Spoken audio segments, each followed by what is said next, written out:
I was at school thinking that awakened people were very weak in this era, and that was because the world was too peaceful. Some students who were just a little stronger used that to intimidate the others and steal their money. I didn't remember who this bully was, but his arrogance was so big that he didn't even respect the teachers. The bully got annoyed when I got in his way and shoved me. Later, the teacher said she had high expectations for me. When I went through the awakening room to find out which element I had, I got a huge surprise. It was all of them. And every time I level up an element, I get a new random class. That was ridiculous. The infinite awakening power. But my starting points were all at 0. I needed to choose my first class carefully. So when I left the room, the other students accused me of taking too long inside. Teacher Huang was excited, so I killed the mood and told her my class was Core Warrior, an awful class. I expected to be mocked by him and told that I should accept failure, but the teacher had a heart even bigger than her boobs. She said effort is more important. The bully from earlier showed up again and said in front of everyone that this speech was fake. He said the teacher should know better because she has mediocre talent, and that's why she is just a teacher. For the first time I was furious, but the teacher accepted being insulted in front of everyone. The student explained that your class level will decide the rest of your life, and the weak with bad talents are just trash. When he said she could do well in life if she did favors for someone powerful like him, I gave up just watching and crushed the cup in the bully's hand. Maybe this soda will cool this idiot's head, I said out loud. Hong Kong Sheng was a natural talent who didn't even need to use the awakening room.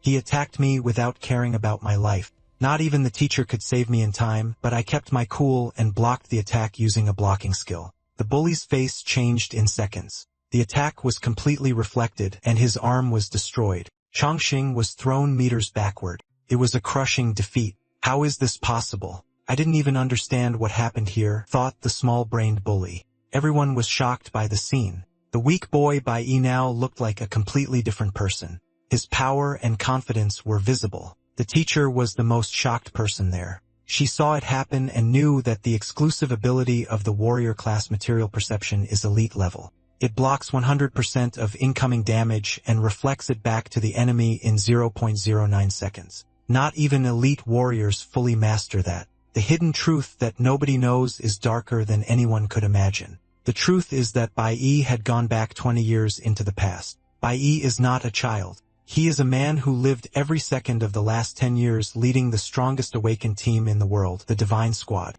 His mission is to eradicate demonic layers in the name of the highest authority known as God. This is the 100th high-level layer the Divine Squad faces. Among the members of the Divine Squad is He Li, the Lightning Assassin. This mission, classified as a rank L purification, the maximum difficulty level, makes her presence crucial for victory. The team also includes Han Xiaolin, the Cloud Mage. Despite the extreme difficulty, Bai Yi, the leader, believes that after this mission, he can finally take a vacation. The group support is Lucian, the Star Maestro, whose ability allows him to amplify gravity up to 100 times, enhancing attacks. Bai Yi himself, known as the Sacred Swordsman, uses his ability, the annihilation of 10 domains. It's no wonder he leads such a powerful team. Together, they complete another mission, eliminating the SSS-ranked Demon King, Belphegor. Han Xiaolin comments that the mission ended too quickly and that he would have liked to have enjoyed it more. Lucian observes that being a top priority mission that required the entire team, didn't it seem dangerously easy? Bai Yi replies that the information indicated the Demon King was special, possessing 5 elements and a secret ability. Hilu approaches Bai Yi and asks if they will really take a vacation. She expresses a desire to go on a date with him, but Bai Yi replies that everyone will go together to their usual spot to celebrate. Hilu lament that her technique didn't work again. Next, Bailey mentions that one of his colleagues did not show up for the mission. Lucian explains that the absent member had said he would take care of the remains, but did not appear during the fight. Hilo complains that this always happens and that the captain should be stricter about absences. At that moment, someone stealthily appears at the location and activates a purification mission. The individual attacks the group and Han Xiaolin is the first to be hit. The entire team is in shock. Bai Yi tries to react but realizes he cannot move his body. The adversary reveals that throughout the previous month, Bailey's coffee had been laced with paralyzing agents. Then he uses his ability, the Forbidden Tomb, stating that to eliminate the strongest member of the group, he needed to ensure everything was perfect. The adversary who in the past pretended to be an ally of the team now declares that it is God's will for them to be eliminated. Next, the other members of the Divine Squad are eliminated before Bai Yi's eyes. Furious, the leader asks why his former ally is doing this and what kind of deity would order such an act. The adversary replies that his old captain remains naive and attacks Bai Yi, saying that his god needs no reasons. Bai Yi retorts that they had been together for over 10 years and that he considered him practically family. The adversary claims that Bai Yi still hasn't understood anything. He reveals that on the day they met, God was already moving the pieces and that the entire team was nothing more than pawns. That's why he pretended to be everyone's friend, just to gain their trust and catch them off guard. With that, the adversary confirms that all members of the group have been eliminated and his mission is complete. After being hit squarely, Bai Yi wakes up in a strange place. There, he encounters a mysterious being whom he recognizes as Belphegor. However, Bai Yi questions this as the Demon King should be dead. Belphegor, the SSS-ranked Demon King, states that he would not die so easily. He explains that this is his spiritual space and that the entire realm of Naya is his true vital essence. Getting straight to the point, Belphegor proposes a deal to Bai Yi. He reveals that his special ability, Return of Life, allows him to send someone to the past, granting them the chance to correct mistakes. Then he asks, wouldn't Bai Yi like to do that? Bai Yi, the team leader, thinks of his companions and recalls the good times they spent together. He concludes that all of this was taken from him by a traitor, and now he desires revenge. Thus, Bai Yi declares that he will eliminate the traitor and all the gods he claims to serve. Belphegor accepts Bai Yi's answer, asking him to consider it a welcome gift. However, Bai Yi, not being naive, asks what the price of this deal is. The Demon King merely smiles at the question. Next, Bai Yi wakes up. He has returned to the year 2105 in the Holy Kingdom of He, a vassal state of Zhang. Bai Yi realizes that he has indeed gone back in time as he is in elementary school. Furthermore, at this time, he had not yet awakened his powers, being just a child. The elementary school teacher reprimanded Bai Yi, noting that he, always sloppy, was now sleeping during her explanation. As punishment, she put him in detention. Bai Yi was still in shock, stunned by the reality of having traveled back in time. He saw faces he hadn't seen in over 20 years, and the situation seemed completely surreal. Despite everything, the class continued, led by teacher Huang. She explained that in that world, there were 5 types of elemental powers: lightning, flower, cloud, core, and stellar. However, each individual could only manifest one of these elements in their body. The teacher demonstrated that her own power came from the rarest element, cloud. Depending on how the element fused with an individual's body, powers were divided into 3 categories: combat, utility, and special. When the 5 elements were combined, they became even more powerful, as exemplified by the school's strongest guild. The teacher stated that her students stood out among billions of people for being potential awakeners, and for that reason they were flattered since childhood. However, she warned that the real challenge began that day, as there were about 100 other classes of students with the same potential as them. Classes were divided into 4 qualities: dust, firefly, abyss, and celestial light, and each of them would have only one chance to awaken their class. That afternoon, at the moment of definition, the result of this process would determine each person's place in the world. As soon as the class ended, she announced that it was her class's turn to go through the awakening process. She advised them to remain calm to avoid getting hurt. For his part, Bai Yi reflected that there were 2 known ways to awaken. The first was natural awakening, as had happened with Hong Chongqing. Generally, it happened to people with excellent constitution and talent. At some point of extreme emotion, the awakening occurred on its own. The second was through the awakening space room, a product of the intelligence of countless scientists. Inside, a person's adrenaline and emotions were intensified to the maximum. This induced awakening among potential candidates. However, each person could only awaken once, and the result was always random. Therefore, changing classes was also seen as the only chance to change one's destiny. After some students went through the process, it was Bai Yi's turn. He had before him the opportunity to select any quality, element, or profession, including the rarest and most special ones. Bai Yi recalled the gift the Demon King had granted him.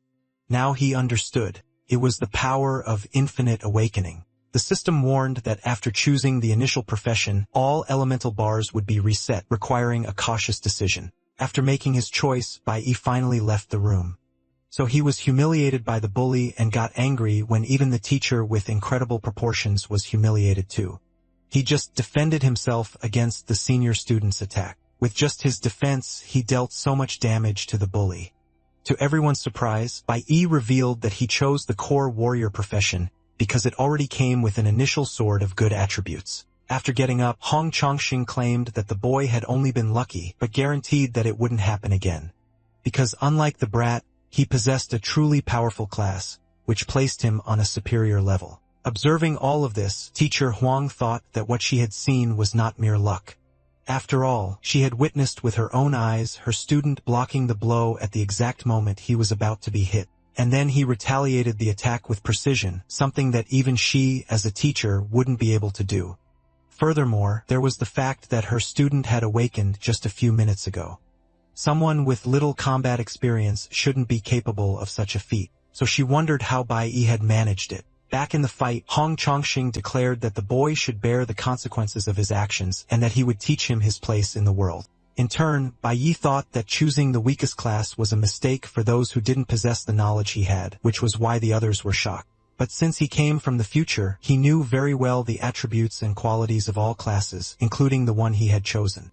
Some students questioned if the fight would actually happen, as using powers to duel at school was strictly forbidden. They believed that Hong Chongqing acted with such arrogance only because he was the son of an influential government figure and the school principal's nephew.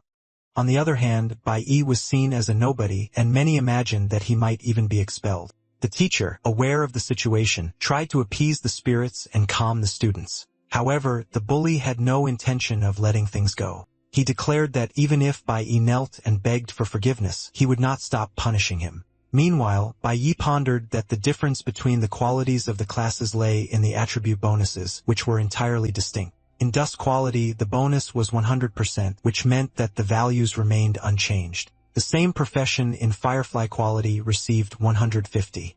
In abyss quality, the percentage was 200%. At the moment of awakening, abyss-level professions already possessed double the attributes of dust-level ones. This disparity in power he knew was an insurmountable chasm. Knowing this, the nerdy student thought that Bai was in trouble, as he was clearly inferior to the bully. He wondered why Bai had decided to confront someone so superior to his newly awakened abilities. The student reflected that the society they lived in was full of people who stepped on others whenever they could. Thus, the way to survive this was by swallowing one's pride.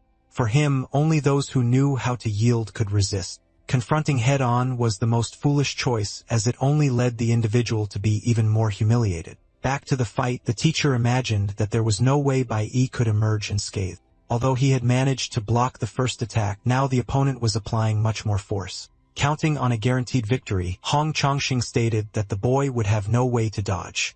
However, Bai claimed he had no intention of dodging. He used an ability called Ghost Step. In this way, the opponent passed through Bai without even touching him. Not only that, but Hong Chongqing ended up injuring himself with his own knife. Even so, he blamed the protagonist, claiming that trash like Bai could not win. All the other students were confused. Even Bai's teacher couldn't explain what had just happened.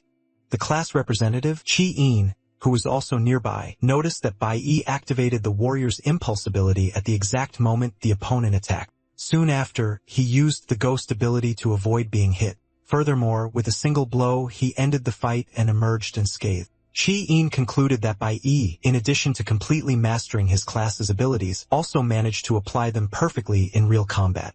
Above all, he did everything without breaking the school rules, as it was the opponent himself who self-inflicted the injury. In turn, Bai realized that this fight earned him experience and that the more enemies he defeated from then on, he would receive points to use. However, he noticed that to evolve as he wished, he would soon have to clear some dungeons. Still irritated, the bully declared that the fight was not yet over and tried to strike the protagonist from behind. However, someone arrived just in time to stop him. It was Hong Liang, the school principal and Hong Chongqing's uncle.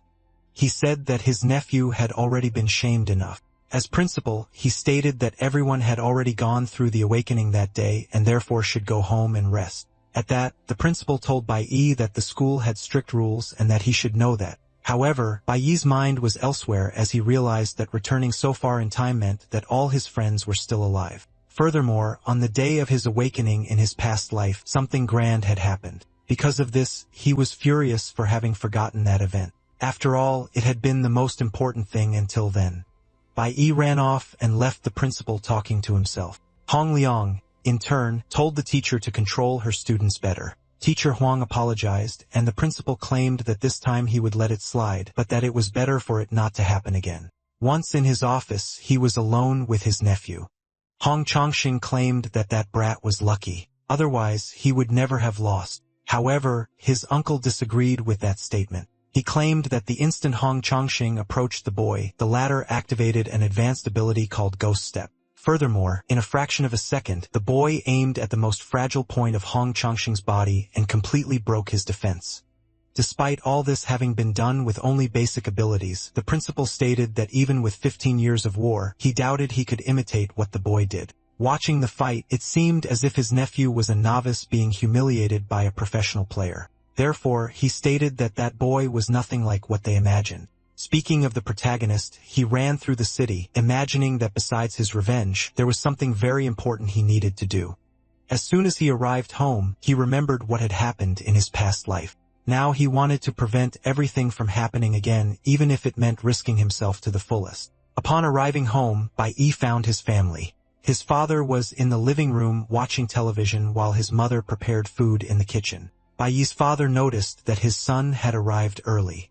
However, Bai Yi completely ignored him, focused only on his mother. He felt a deep emotion seeing her alive, as it had been a long time since the last time.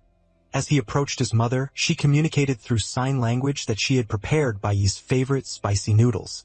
However, the protagonist expressed a desire to eat fish. His mother said the meal was already ready and asked if he couldn't leave the fish for the next day.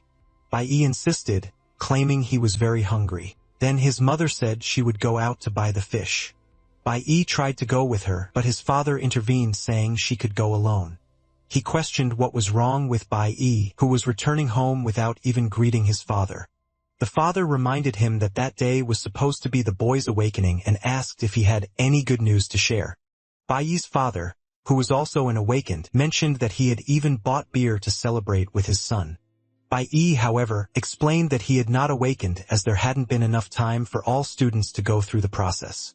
Annoyed, his father asked why he had returned so early.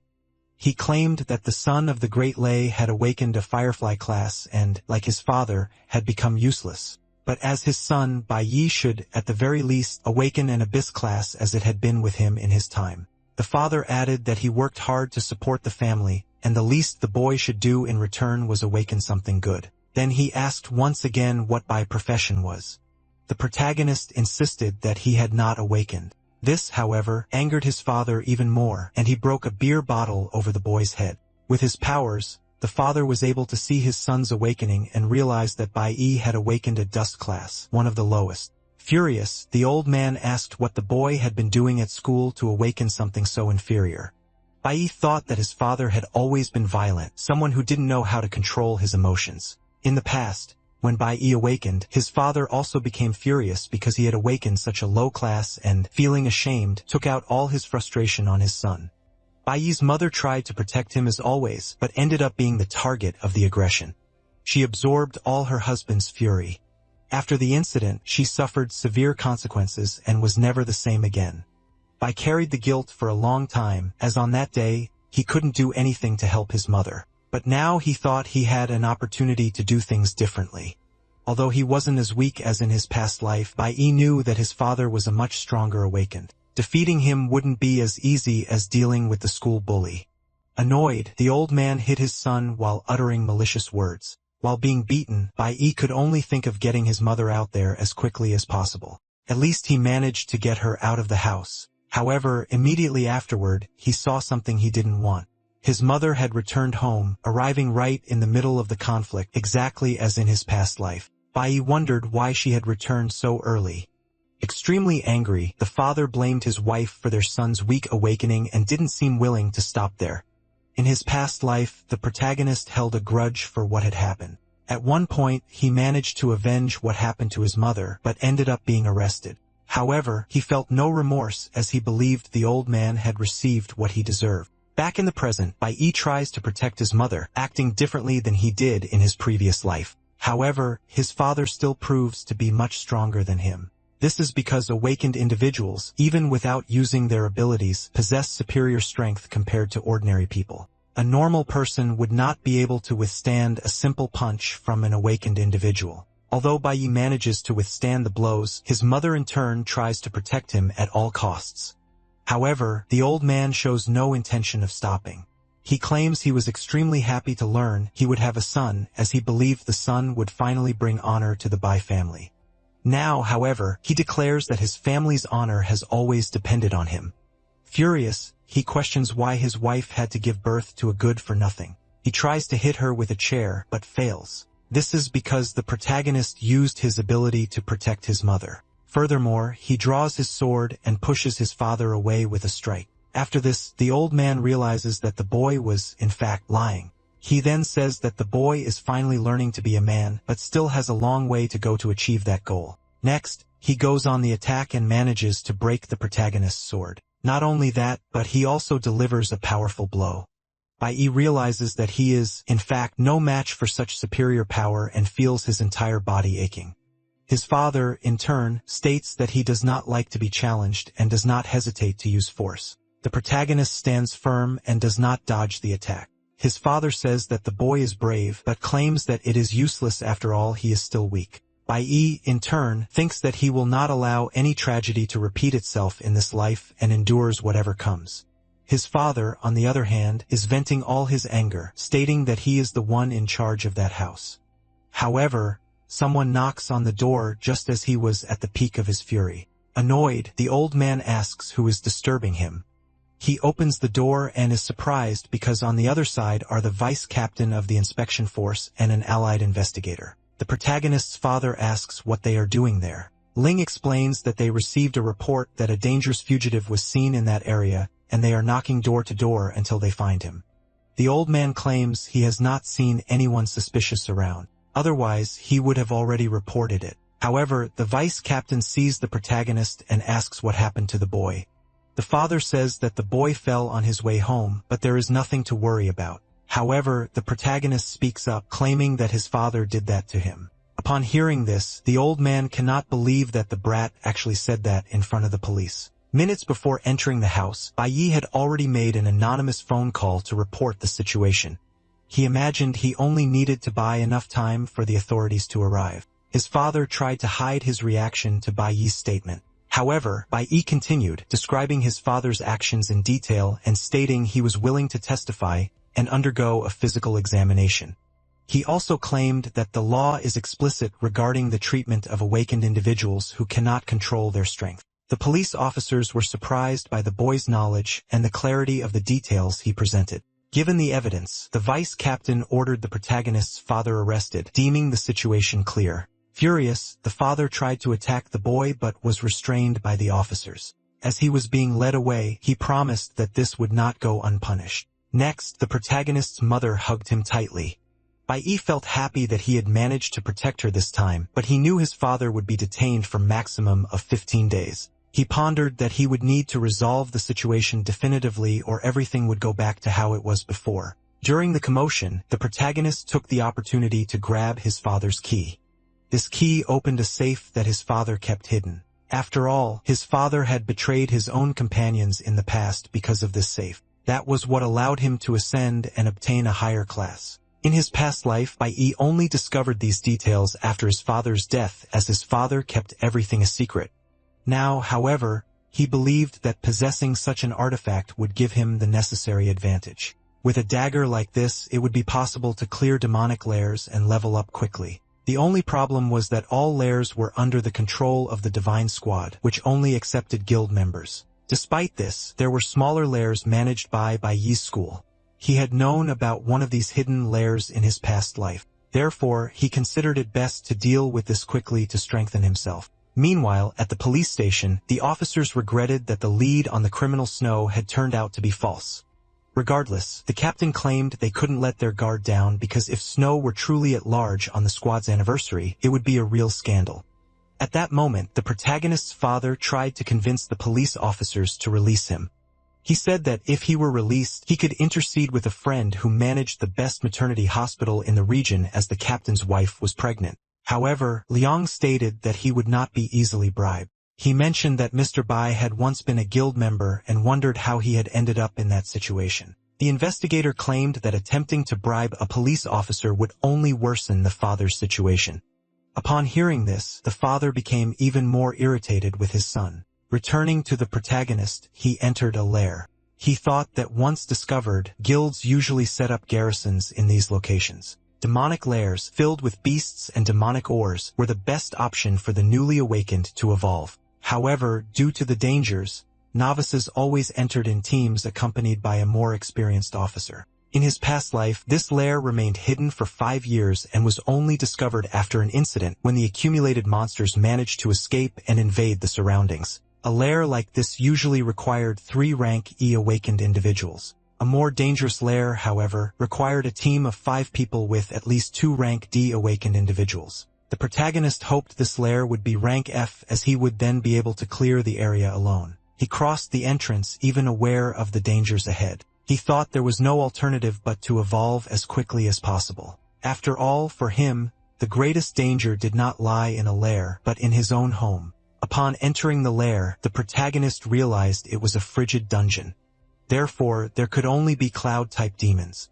He approached and realized he wasn't the first human to enter that place. He encountered an ice bear-type demonic beast which was hibernating. The protagonist noticed that the place was more dangerous than he had imagined. To make matters worse, one of the beasts advanced upon sensing his presence. At that moment, he realized that a mere snow wolf was stronger than him. Regardless, he knew he wouldn't leave without a fight, so he tried to dodge enemy attacks to counterattack as soon as he found an opening. In this way, he managed to strike the wolf and achieve his first victory. Next, he realized that his father's hidden dagger was perfect for compensating for his lack of power. After all, it was an item that couldn't be bought on a market. Despite this, he concluded that he would need to eliminate about 20 wolves like that one to advance to the next level. And to move to the next rank, 10 more levels would be required. Then he saw the wolf pack approaching.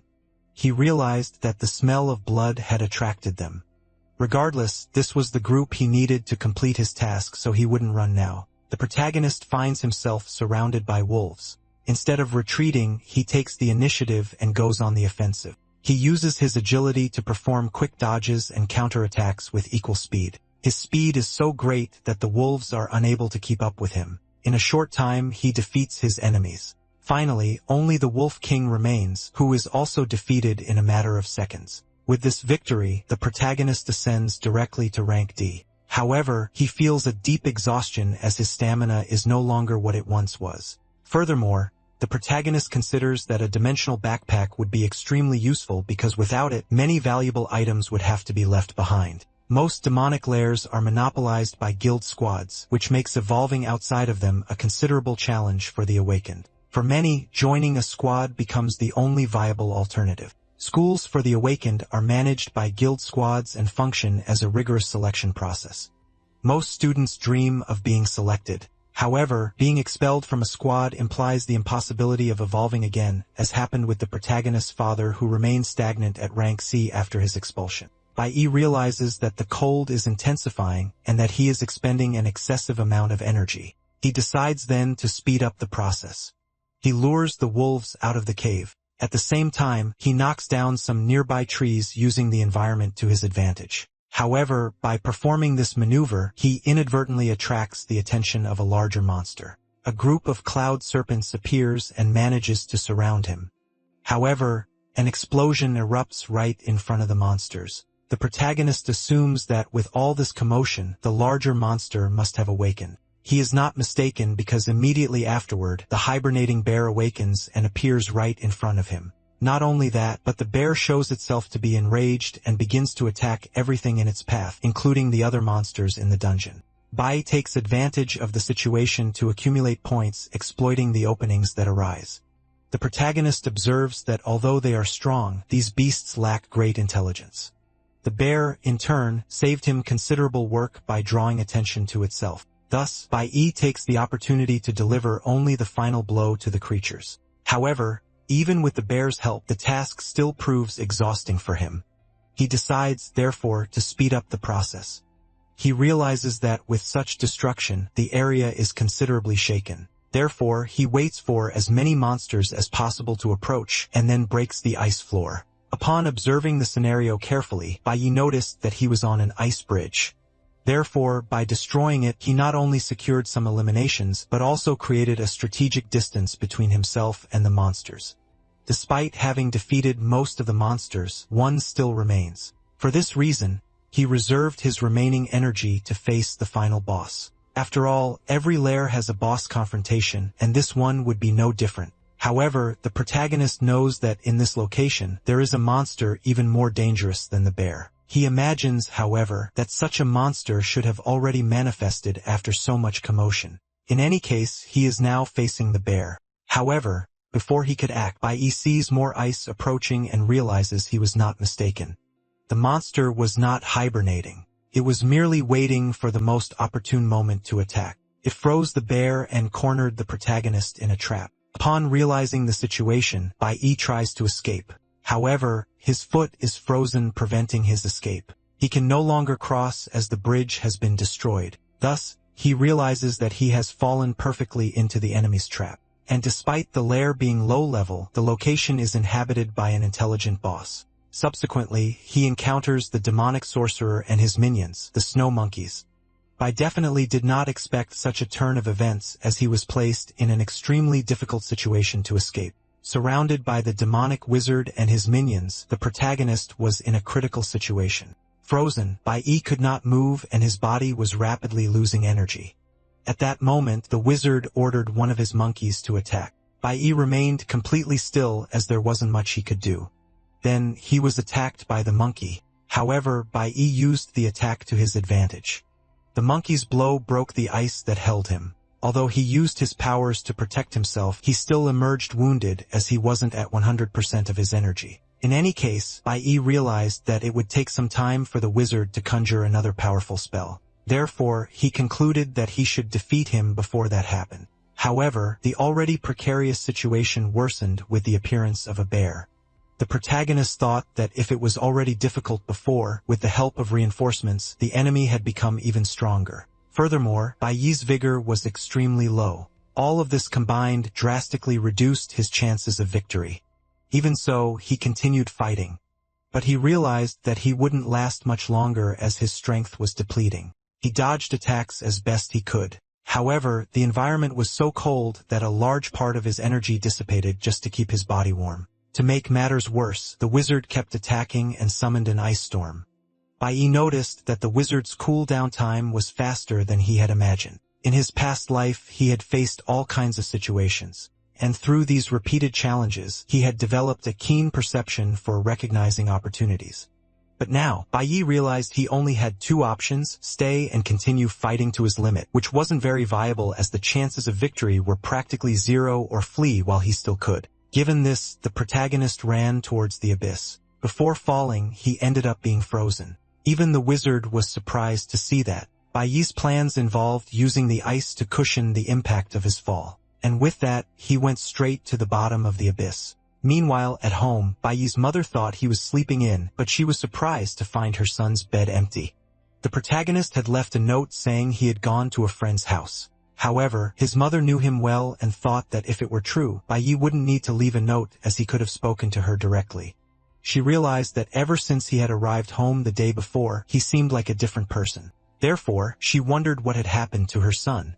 Returning to the protagonist, he thought that when the ice bridge broke, nearly 100 demonic beasts fell with it. At that time, he had only leveled up 3 times, which meant that about half of the beasts died, while the other half were still alive even after the fall. Thinking there would be a river at the bottom of the cliff, he decided to take a risk and therefore jumped. However, even though he survived, he still took damage and thought he might have pushed himself to his limit. As the protagonist felt on the verge of defeat, something unexpected emerged to worsen his situation. A saber-toothed tiger known as Lord Glacial found him.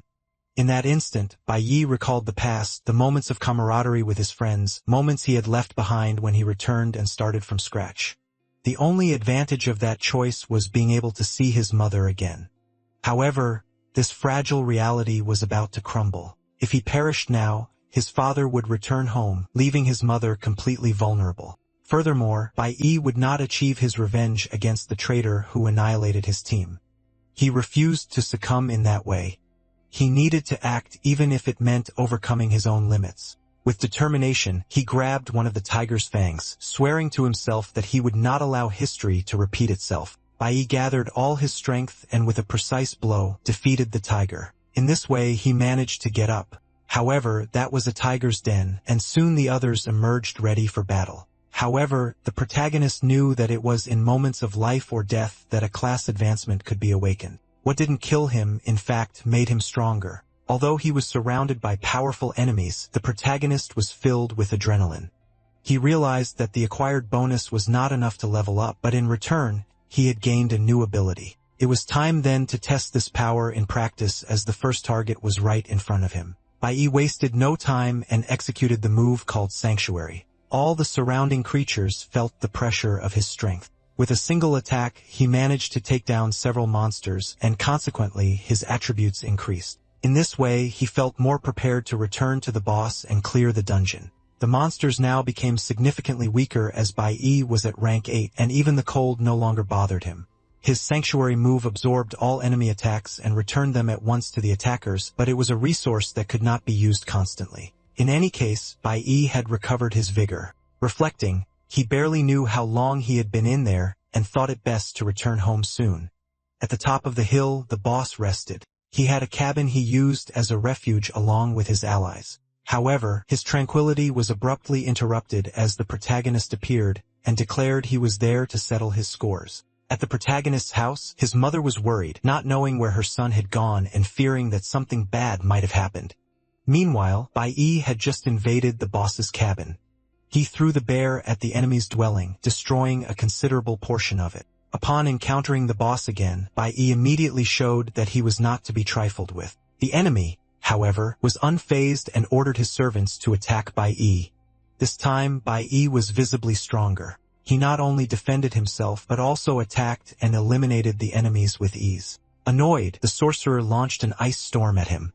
However, unlike the first time, Bai Yi was immune to the attack and was not frozen. Realizing the ineffectiveness of his magic, the sorcerer resorted to other measures, summoning more monkey minions. However, Bai Yi was determined to defeat him as he knew this victory would allow him to reach rank D. Attacking with greater intensity, he managed to hit the hand the enemy used to cast spells, preventing the mage from continuing his magic.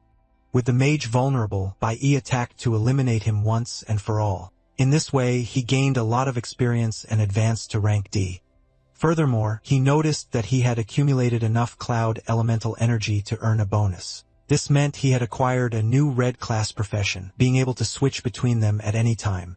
He also obtained good items from the monsters and gained more space in his inventory. Even after defeating the dungeon boss, Bai Yi decided not to leave before eliminating all remaining monsters. He took the opportunity to test his new ability before leaving the cave. Sometime later, Bai Yi's mother was still worried at home until he finally returned. She was already believing that something bad had happened, but Bai Yi entered, apologized for the delay, and showed that he was fine. Immediately, his mother hugged him. To console her, Bai Yi said he had a proposal and asked her to listen to what he had to say. As soon as he reunited with his mother, Bai Yi suggested they move to a better place. He had collected valuable items in the dungeon and knew he could get a considerable sum by selling them. Bai Yi presented one of the stones to a buyer. The buyer appreciated the item but considered Bai Yi's initial price quite high, arguing that a stone of that type wasn't worth so much. After some negotiation, they both reached an agreement. With the money obtained, Bai Yi imagined he could rent a much more suitable place to live. He recalled that in his past life, his mother had never had a single day of peace. Now, he wanted to act differently and provide her with the utmost comfort. Bai Yi managed to secure a good rental agreement, ensuring them a decent place to live. Seeing his mother so happy, he realized it had been a long time since he had last seen her smile. With the housing issue resolved, Bai Yi decided to focus on strengthening himself. He knew that his father, even incarcerated, still posed a threat. He needed to resolve this issue before embarking on a new journey. He managed to craft a bracelet with a magical stone, believing it would help him fulfill his purpose. Far from there, a group of adventurers entered a dungeon. One of the members praised the leader's performance. The leader's sister offered him water and suggested a break. However, the leader refused, stating that they needed to go to the demonic lair to train while there was still time. The leader named Ding Ding believed that no one would surpass him in the simulated combat test, as he considered himself a true genius. Meanwhile, a woman analyzed the list of awakened novices. She noticed that none of them had reached the gold level class that year. Consequently, she concluded that there would be nothing exciting during the simulation. Back to Bai Yi. He woke up in his new apartment and found breakfast prepared by his mother. Bai Yi asked why his mother hadn't woken him up. She replied that she hadn't had the heart to wake him as he seemed very tired. She added that occasionally being late for the sake of sleep and food wouldn't hurt. Bai Yi himself realized that indeed it had been a long time since he had slept or eaten so well. His mother asked if he needed any new books or toys. Bai Yi questioned why his mother wanted to give him a gift for no apparent reason. His mother explained that it wasn't without reason as his birthday was approaching. At that moment, Bai Yi remembered his birthday. He had forgotten the date because he hadn't celebrated it for so long. While eating, he reflected on the matter. However, he concluded that he didn't need presents as he already possessed everything he desired. His only true goal was to achieve his long-desired revenge. After the weekend, the students returned to school. The teacher announced that it was time to train for the simulated combat. He added that as the school was subordinate to the Divine Guild, they would be under constant observation. The simulated combat was the first stage where everyone presented themselves after awakening, functioning as the final assessment of elementary school, and would be broadcast live. Furthermore, whoever excelled would have the chance to participate in the training journey alongside advanced high school students. This journey represented the fastest way to get closer to the Divine Guild. The school gathered the best elementary and high school students to travel to the sacred country where the Divine Guild's headquarters were located. Upon hearing this, Bai Yi recalled that it was in that place he had met his old master. However, it was also the place where the traitor had been born. Nevertheless, they never got to know each other as the traitor joined the squad much later. In any case, Bai Yi realized that if he wanted to meet them again, he would need to excel in this assessment to be admitted to the advanced training journey. Bai Yi might be the only one motivated by revenge, but he wasn't the only student aiming for victory. Noticing the general excitement, the teacher announced the start of the test. He explained that the first stage would be physical conditioning. The students should enter the gravity room and perform 10 sets of zigzag running. While the others competed to be the first to enter, Bai Yi made a different decision. He informed the teacher that he would not like to use that room. The professor was surprised by Bai Yi's request. However, he warned that despite Bai Yi's talent, it did not exempt him from evaluation. Bai Yi, however, clarified that he was not running away, but rather seeking a different type of evaluation. The professor then questioned if Bai Yi was implying that his teaching method was inadequate. Bai Yi argued that physical preparation was important, but its usefulness was restricted to specific classes. He suggested that mages and sorcerers would benefit much more from training in an elemental room as each class required special attention. Upon hearing this, Chi-In realized that the method described by Bai Yi was identical to what instructor Dong Yang from the Divine Squad had suggested. However, this was very recent information, which she only knew through her father. Chi-In wondered how her classmate could have access to such knowledge. Contrary to what the other students expected, the professor was not annoyed with Bai Yi. In fact, he found the young man's suggestion quite interesting. He explained, however, that with so many students in the school, it was difficult to adapt individual training in such a short time. For a teacher, deciding between guiding a student's training or allowing them to follow their own path was a great dilemma. Bai Yi reflected that in his past life he had been fortunate enough to find good teachers. Without them, he would never have ascended the ranks. He knew he could trust his masters, and now he asked the professor to trust him too. The professor decided to allow Bai Yi to train in his own way, but asked what his plans were. Bai Yi replied that he wished to set the elemental room's pressure to the maximum level. Knowing he could not reveal the truth, he explained that despite being a warrior, he wanted to balance his skills and improve his weaknesses. At that moment, Chi-In, his classmate, declared that she also wanted to use the elemental room as she was a mage. She asked to train with Bai Yi, but he preferred to do it alone. Upon being rejected, Chi-In stated that she would use that as motivation to prove her worth and earn Bai Yi's trust. As Bai Yi and Chi-In headed to the elemental room, the nerdy classmate thought he would have to work very hard to reach their level. Back to Bai Yi, he was alone in the elemental room, determined to use the space to acquire new skills away from curious eyes. After all, everything that happened there was monitored, and only in a room like that could he obtain skills from other classes without raising suspicion. Exposing himself otherwise would put a target on his back. As for the other students, he decided it would be better not to get involved with them. After class, Bai Yi tried to go home alone. However, he was caught up by his classmates. He thought that in his past life the three of them were best friends and always walked together as they were the school's outcasts.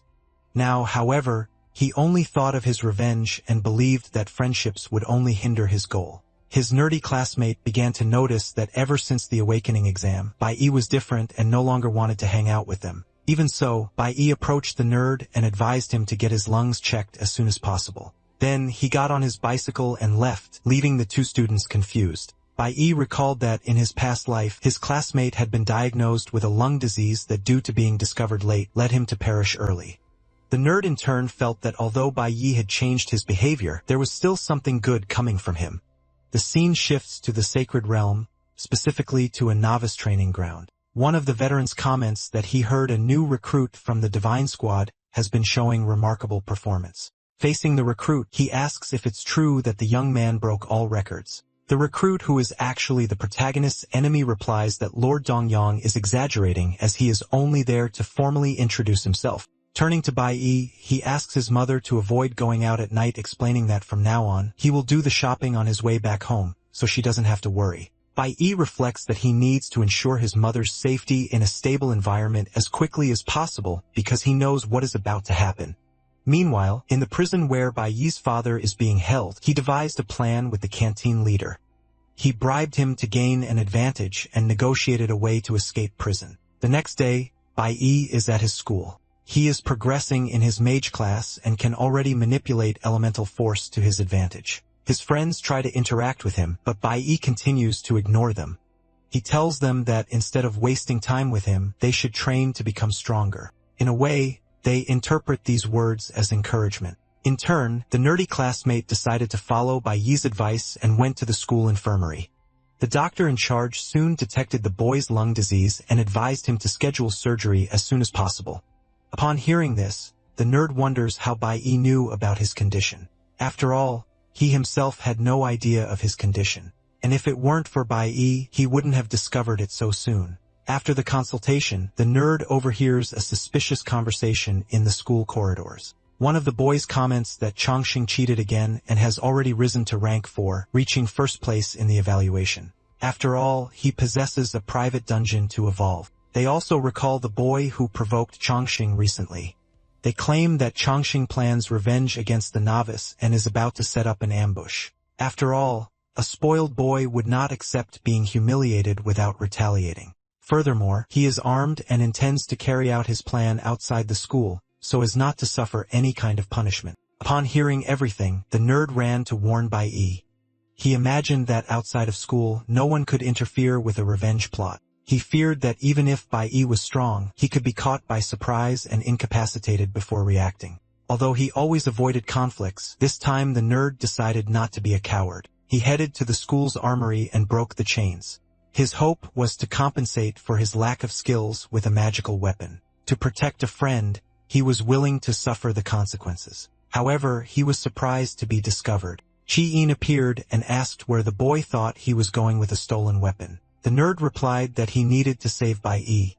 At this, Chi-in became confused by the information. Meanwhile, the protagonist Bai Yi was returning home and entered an alley with his bicycle. Since leaving school, he had noticed he was being followed and told Hong Chongqing to stop hiding. Then the bully Hong Chongqing revealed himself and declared that he would finally settle the score for what happened last week. Bai Yi asked if he was truly confident that the outcome would be different this time. His opponent replied affirmatively and launched an attack, stating that no amount of training would protect the protagonist from his blow. To Hong Chongqing's surprise, Bai Yi managed to defend himself without any difficulty. The opponent questioned if this was really happening, as he hadn't imagined he would be defeated by Bai Yi again. In turn, Bai Yi replied that his opponent hadn't been the only one to grow stronger. Bai Yi thought there was something Hong Chongqing hadn't noticed the first time they fought. But at that moment, Hong Chongqing finally understood that Bai Yi was far above his level and he would never be able to catch up. Hong Chongqing, still in shock, asked Bai Yi how he had managed to level up so quickly. He himself had trained intensely outside of school, dedicating himself to the fullest. And even so, he had barely achieved the expected results. Therefore, he couldn't understand how a boy without the same resources could have progressed more than him. In response, Bai Yi stated that the spoiled boy didn't know the true meaning of effort and questioned if he had ever died in his life. Frightened, Hong Chongqing asked if Bai Yi intended to eliminate him once and for all. The protagonist replied that although he didn't like being pursued, he didn't hate the spoiled boy. He added that instead of preparing a decent ambush, he preferred to act alone, believing that would be enough to win. Annoyed, Hong Chongqing declared that if the protagonist didn't eliminate him at that moment, he wouldn't give up on defeating him and that they would soon meet again. At that instant, the protagonist's classmates arrived at the scene. However, they realized that Hong Chongqing had already been defeated. Bai Yi then told his opponent that he had a proposal for him. He stated that he could show him a path to become stronger and faster. But for that, Hong Chongqing would have to offer something in return. Sometime later, back at school, the teacher announced the end of the training week and that the combat simulation was about to begin. However, before that, he issued an important warning. Despite being called a combat simulation, the place they were going was a real demonic lair. Much of the danger had been sealed by barriers, but it was still no joke. Therefore, students should be cautious of the creatures inhabiting it. To assist, senior high school students would accompany the novices, but they would only interfere if necessary as the main objective was to ensure everyone's safety. Teams would consist of 4 to 5 students, with a veteran leading each group into a dungeon. Each could choose between rank F or rank E demonic lairs. However, those who were not prepared should not face the more difficult challenge, as they risk losing credits, in addition to failing the mission. Next, the teacher allowed the students to make their decisions and asked those who felt confident enough to face the more difficult lair to raise their hands. Chi-in was the first to speak up. Hong Chongqing did the same immediately after. The teacher informed them that out of 180 students, only 8 had accepted the rank E lair challenge. Therefore, the rest would be distributed among the rank F lairs. However, the protagonist spoke up and declared that he wished to challenge a rank D spiritual jade demonic lair. After the protagonist Bai Yi made such an unusual request, the professor was left speechless. Not only him, but all the other students were also astonished. In turn, the professor questioned, "What kind of crazy idea is that?" At that moment, Hong Liang intervened, arguing that D-rank layers are meant for veterans, too dangerous for a novice. He declared that he would not allow such a risk. Still, Bai Yi countered, stating that according to the school's rules, there is no explicit prohibition.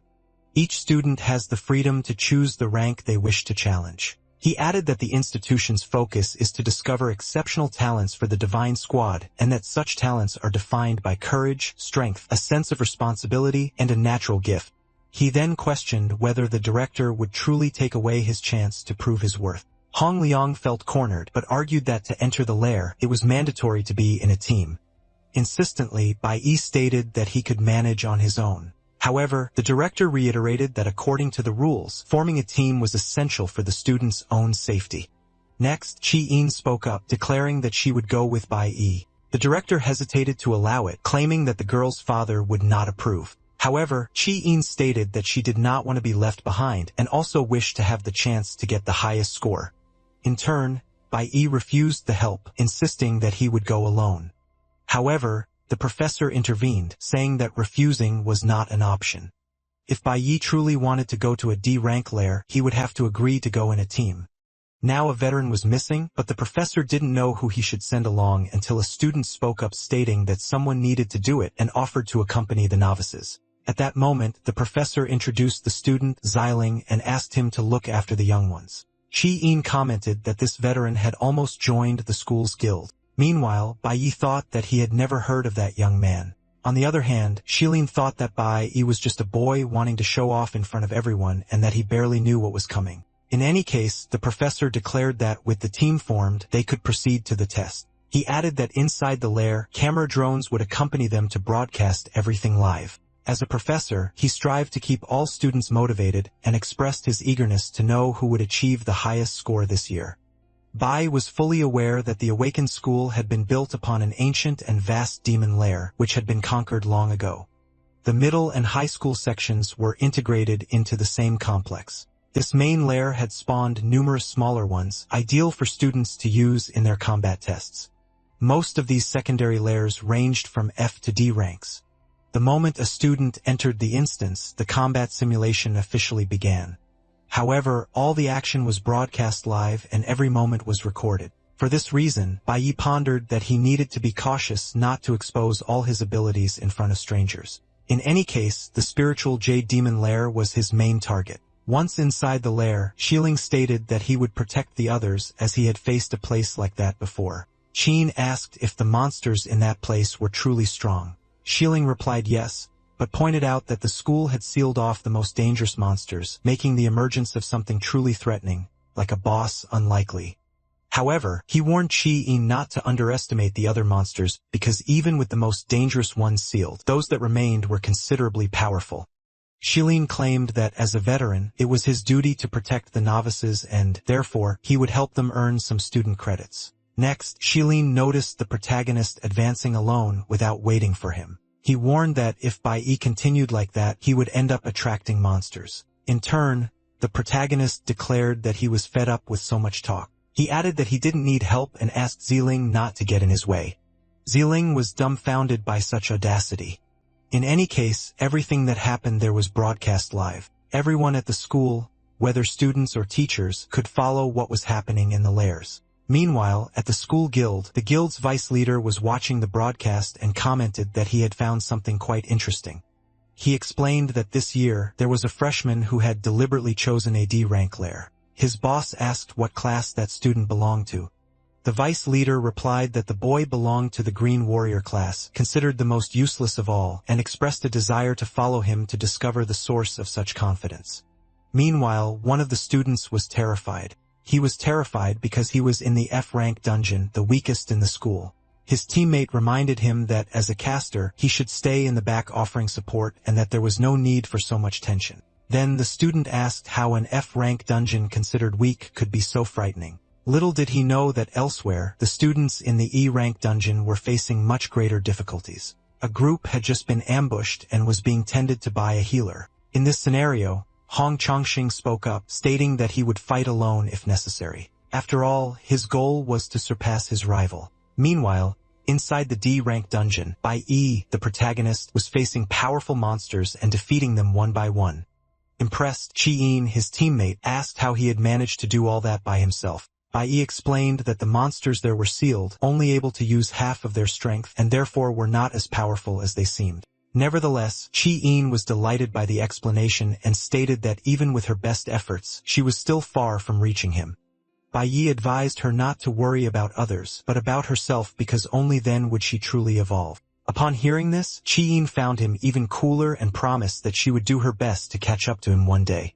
Unlike her, Xiling did not like this arrogant attitude at all. He stated that both of them were in a D-rank dungeon and warned the protagonist about the dangers, advising him not to boast excessively. He added that the boy had only beginner's luck, but that if he cooperated, he could receive some tips from his senior. For his part, Bai Yi completely ignored the older student and instructed Qi to take care of the monsters on the right while he headed to the left. He proceeded towards his objective, leaving the senior talking to himself. Bai Yi informed his teammate that the monsters on the right seemed weaker and asked if she could handle them alone.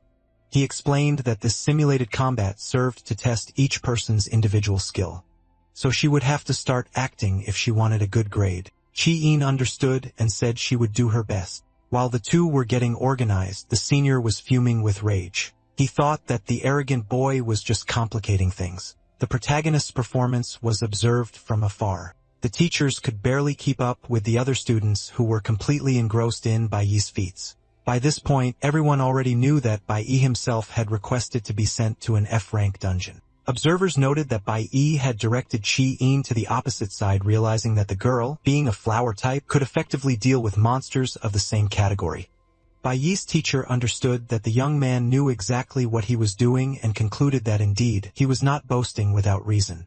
Previously, Bai Yi had noticed that star-type monsters were emerging from the cave on the right. These monsters, besides being low-level, were weak against the flower element, the class representative specialty. Aware of this, he allowed Chi-In to fight alone as he believed she would be able to defend herself. In a way, he was not mistaken. As a mage, Chi-In possessed the appropriate skills to face those monsters and therefore was able to defeat them with relative ease. Bai knew that at E rank, mages acquired a basic skill specific to their class. Chi's skill allowed her to use plants to create a poisonous barrier.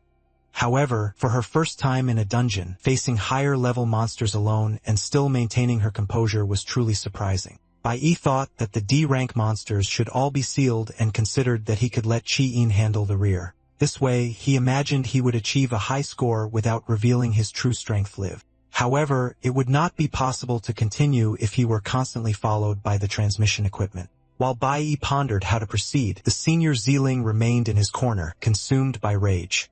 Zeeling did not like being ignored and now intended to do something to hinder the protagonist. At that instant, he shot an arrow in Chi-In's direction. The arrow did not hit the girl, but passed right by her and went into a cave. When questioned by Chi-In, the senior Shilin claimed he only wanted to grant a buff, but she had dodged.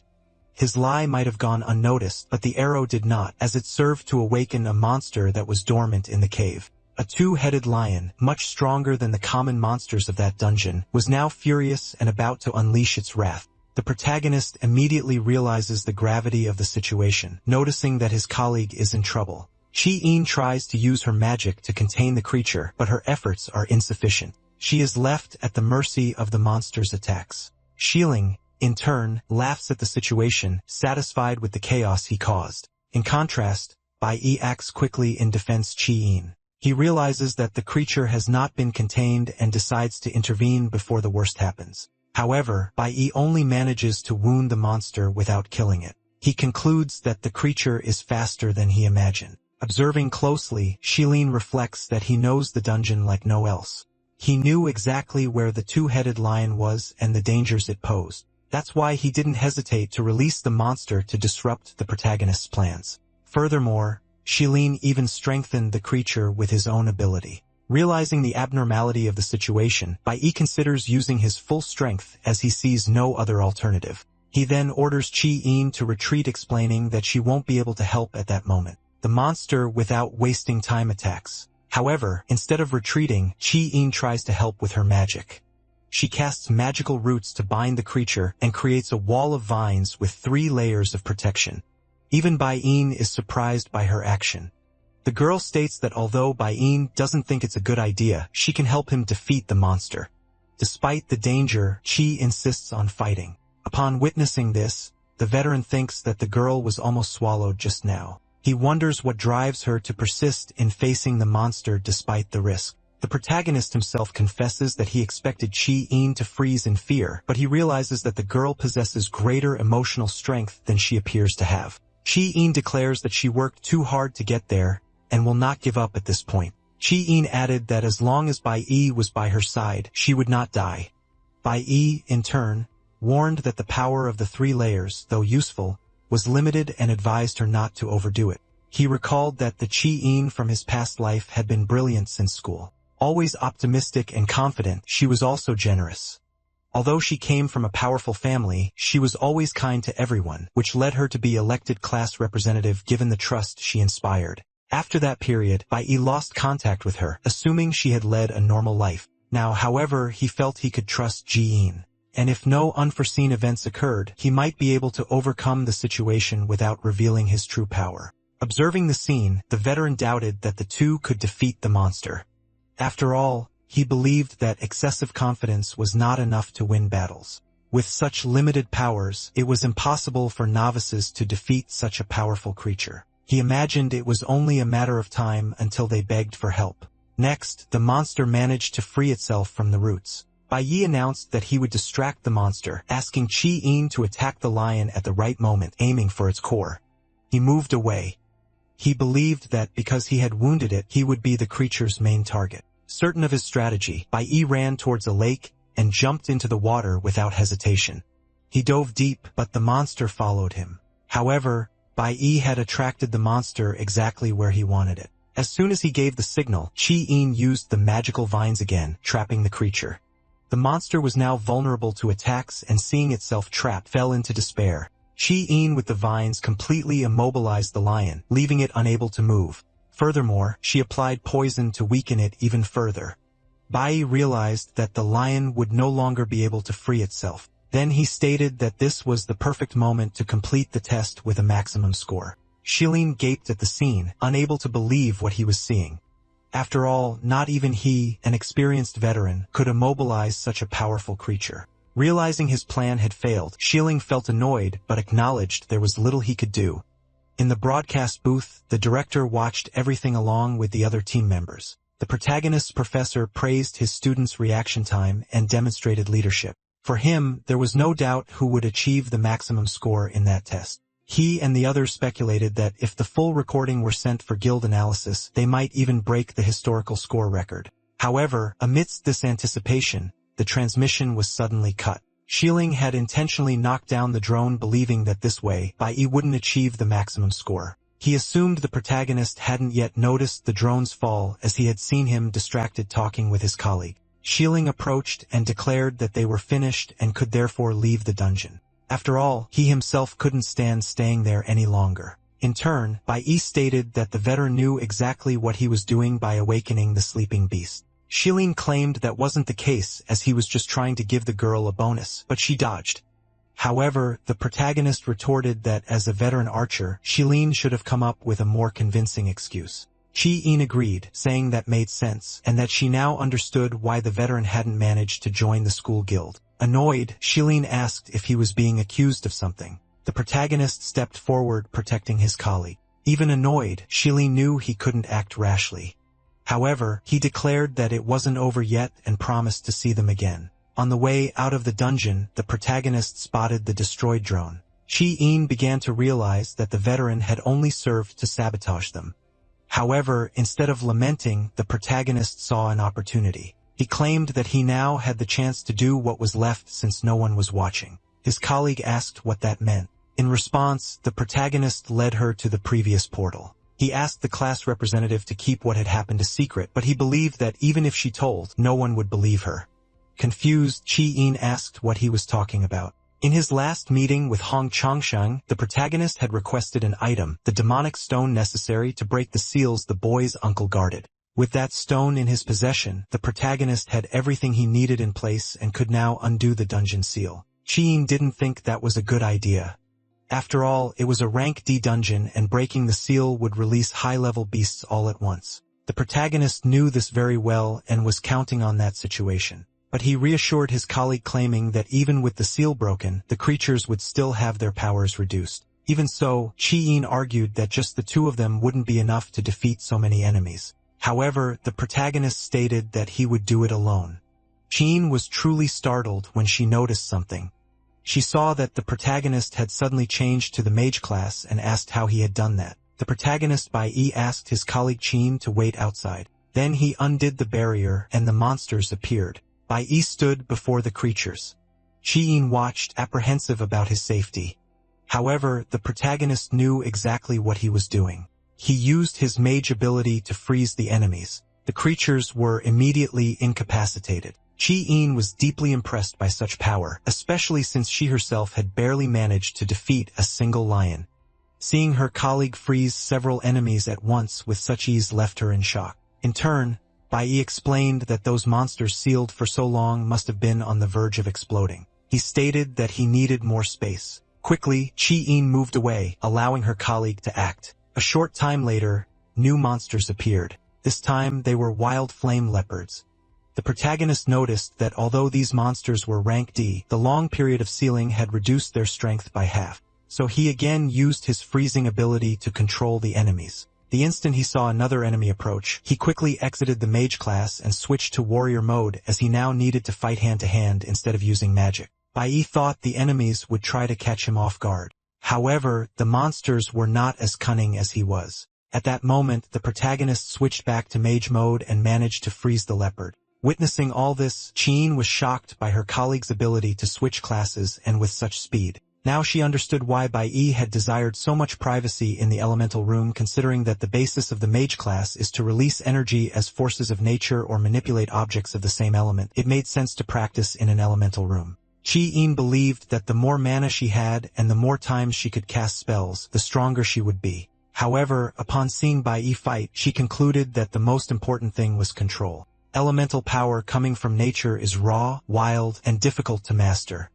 Only by completely mastering one's own elemental power can one create more varied movements. He could use a basic ability in so many different ways that it was impressive. Not only that, but Chi-in realized that unlike her colleague possessed total mastery of the mage class. Chi-in admits the truth. Her colleague had long surpassed everyone else. Instead of frustration, she feels even greater admiration. Soon after, an even more powerful monster emerges, a level 15 infernal mammoth. The protagonist, however, is not surprised as he had already anticipated such a challenge. He prepares for battle, switching to the warrior class. He imagined that what he was looking for would be with that mammoth. Next, he strikes the mammoth on the head. Bai Yi considers that after being sealed for so long, the mammoth would be more vulnerable than usual, which explained the ease of the strike. Even so, a monster of such magnitude would not succumb to a single attack. Thus, the protagonist continues his attacks until he completely defeats the enemy. In the heat of battle, he invokes an ability. This power is known as Sanctuary. With it, his strikes are amplified. In this way, not only the mammoth but also the other enemies are defeated by the protagonist. He then receives all the bonuses for the victory. However, what truly matters is not the reward, but rather the item the mammoth dropped. It is the King's Reply Stone, a pair of jade stones with a special function. In addition to the item, the protagonist's mage class ascends to rank D. However, he now faces another challenge. His teammate still remains in a state of shock. The protagonist approaches her and asks if she remembers their agreement. Although visibly disoriented, Chi Yen harbors no ill intentions. After all, she also leveled up just by being part of Bai Yi's team. Meanwhile, outside the dungeon, the teachers are in a panic. The camera monitoring the most important students stopped working, and they fear that the dungeon seal has broken. One of the teachers finds the veteran student who was supposed to be accompanying the novices and questions why he is there alone. However, the teacher concludes that there is no time for inquiries. If the seal has truly broken, everyone needs to head to the dungeon urgently. Witnessing the situation, Shilin thinks it would be beneficial if the seal did break, as that would mean the end of the arrogant student. In a state of desperation, the teachers and students enter the dungeon. However, they encounter the two students, Bai Yi and Chi-in, safe and sound. In turn, the protagonist asks the teachers why they came to the dungeon. The teacher explains that due to the energy fluctuation, they believed the seal had broken. Now, however, they realized that it was all just a misunderstanding. A little before leaving school, Shilin sought out the student guild's vice captain, looking for a spot on the team. However, the vice captain informed him that someone else had already been selected to fill the position. Shilin, the veteran student, obviously fell into despair. After all, he believed that this spot belonged to him and did not understand the reason for his rejection. At that moment, the guild captain speaks up, claiming that a more talented person had been found. Her name is Hill, and she states that Bai Yi is more interesting than any other student. On the same day, in another location, inspection team investigator Chen Jinwoo, the same person who assisted in the protagonist's father's arrest, talks with the protagonist's father outside the prison, claiming it was difficult to get him out and asking him not to get into any more trouble. Chen Jinwoo informs him that Captain Hong will arrive soon and states that Mr. Bai already knows what to do. Upon receiving a call from his boss, Chen Jinwoo announces that he is leaving and adds that Mr. Bai knows how to get home by himself. In turn, the protagonist's father expresses his anxiety about this. Upon returning home, the protagonist's father had a surprise. His wife and son were not there. Irritated, he began to smash objects, wondering how they dared flee. His rage grew to such an extent that he wished to eliminate his own family upon finding them again. Meanwhile, the protagonist presented his mother with one half of the resonance jade. He instructed her to keep the object with her at all times from that moment on. The other half remained with Bai Yi. Bai Yi explained that if she were in danger, she would only need to break her half of the jade. The other part would be instantly signaled. The protagonist stated that only then would he feel at ease leaving her alone when he left home. Bai Yi thought his mother had never received a gift like that. In fact, she had never even had the basic things every woman should have. His mother commented that Bai shouldn't spend all his time attached to her, as at his age, it was common to go out and have fun with friends. The protagonist replied that it was fine. After all, he didn't need friends. His mother, however, disagreed, arguing that he needed to make friends as it was essential to have important people he could count on.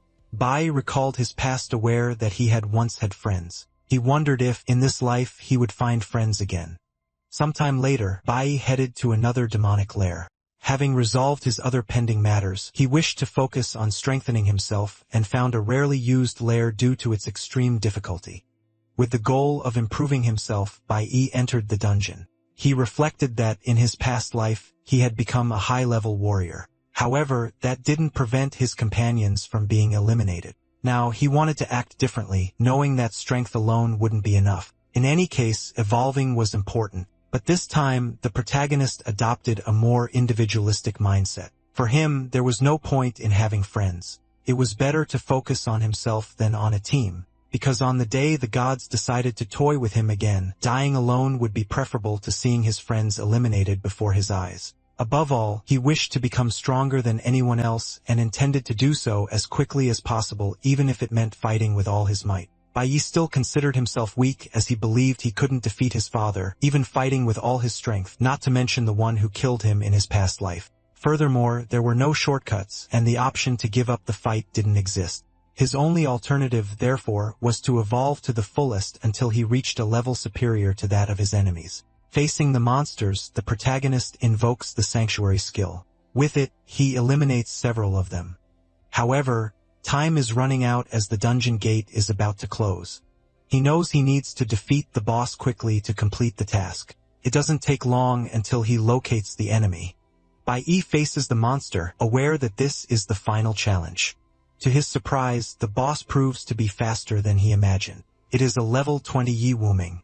However, the protagonist does not remain idle. Before being attacked, he delivers a blow. But upon being hit, the boss recovers instantly and again prepares for the attack. Bai realizes that the enemy's regenerative ability is extraordinarily powerful. In response, the monster attacks the ground and moves its roots underground. From the ground, carnivorous plants emerge. The protagonist, who thought he had defeated them all, realizes his mistake.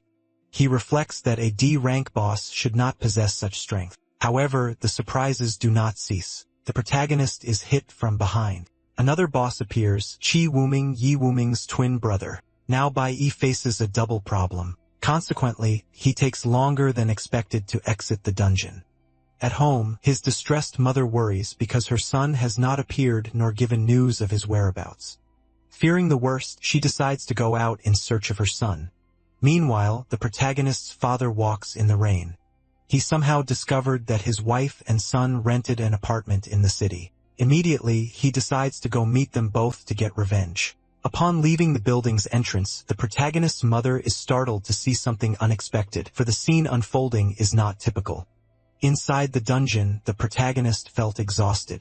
It was the 5th time he had defeated the monsters, but they kept returning. To make matters worse, he gained no experience points from defeating reanimated creatures. The protagonist realized he needed to find a way to end it quickly.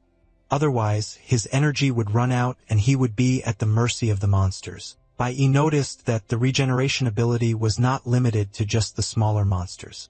Next, he activated his acceleration ability to intensify the combat. He tried to attack the enemies with a speed superior to their regeneration capacity. However, even when delivering critical blows, his efforts had no effect. Even the bosses possessed an instant healing ability. Even after having their heads severed, they refused to die. Faced with this, Bai considered the situation extremely unbalanced. After all, not even S-rank healers were capable of such a feat.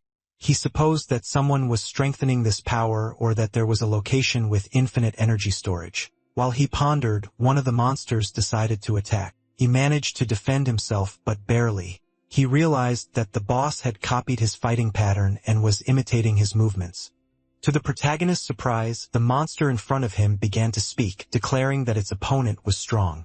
Bai was startled, as he had never heard a monster speak before. He reasoned that a plant-themed demonic lair like this could only have an energy center and concluded that this center was the giant tree the monster protected. He then decided to test his theory. He believed that the monster's healing power would cease when there was no more energy to feed them. The monster, realizing the protagonist's intention, tried to stop him. However, Bai quickly cut down the trees, believing this would give him the necessary advantage. Bai understood that the trees were the enemy's true source of power. Despite the boss's attempts to stop him, he quickly advanced and cut down all the trees. He believed this action would give him the necessary advantage to defeat the monsters.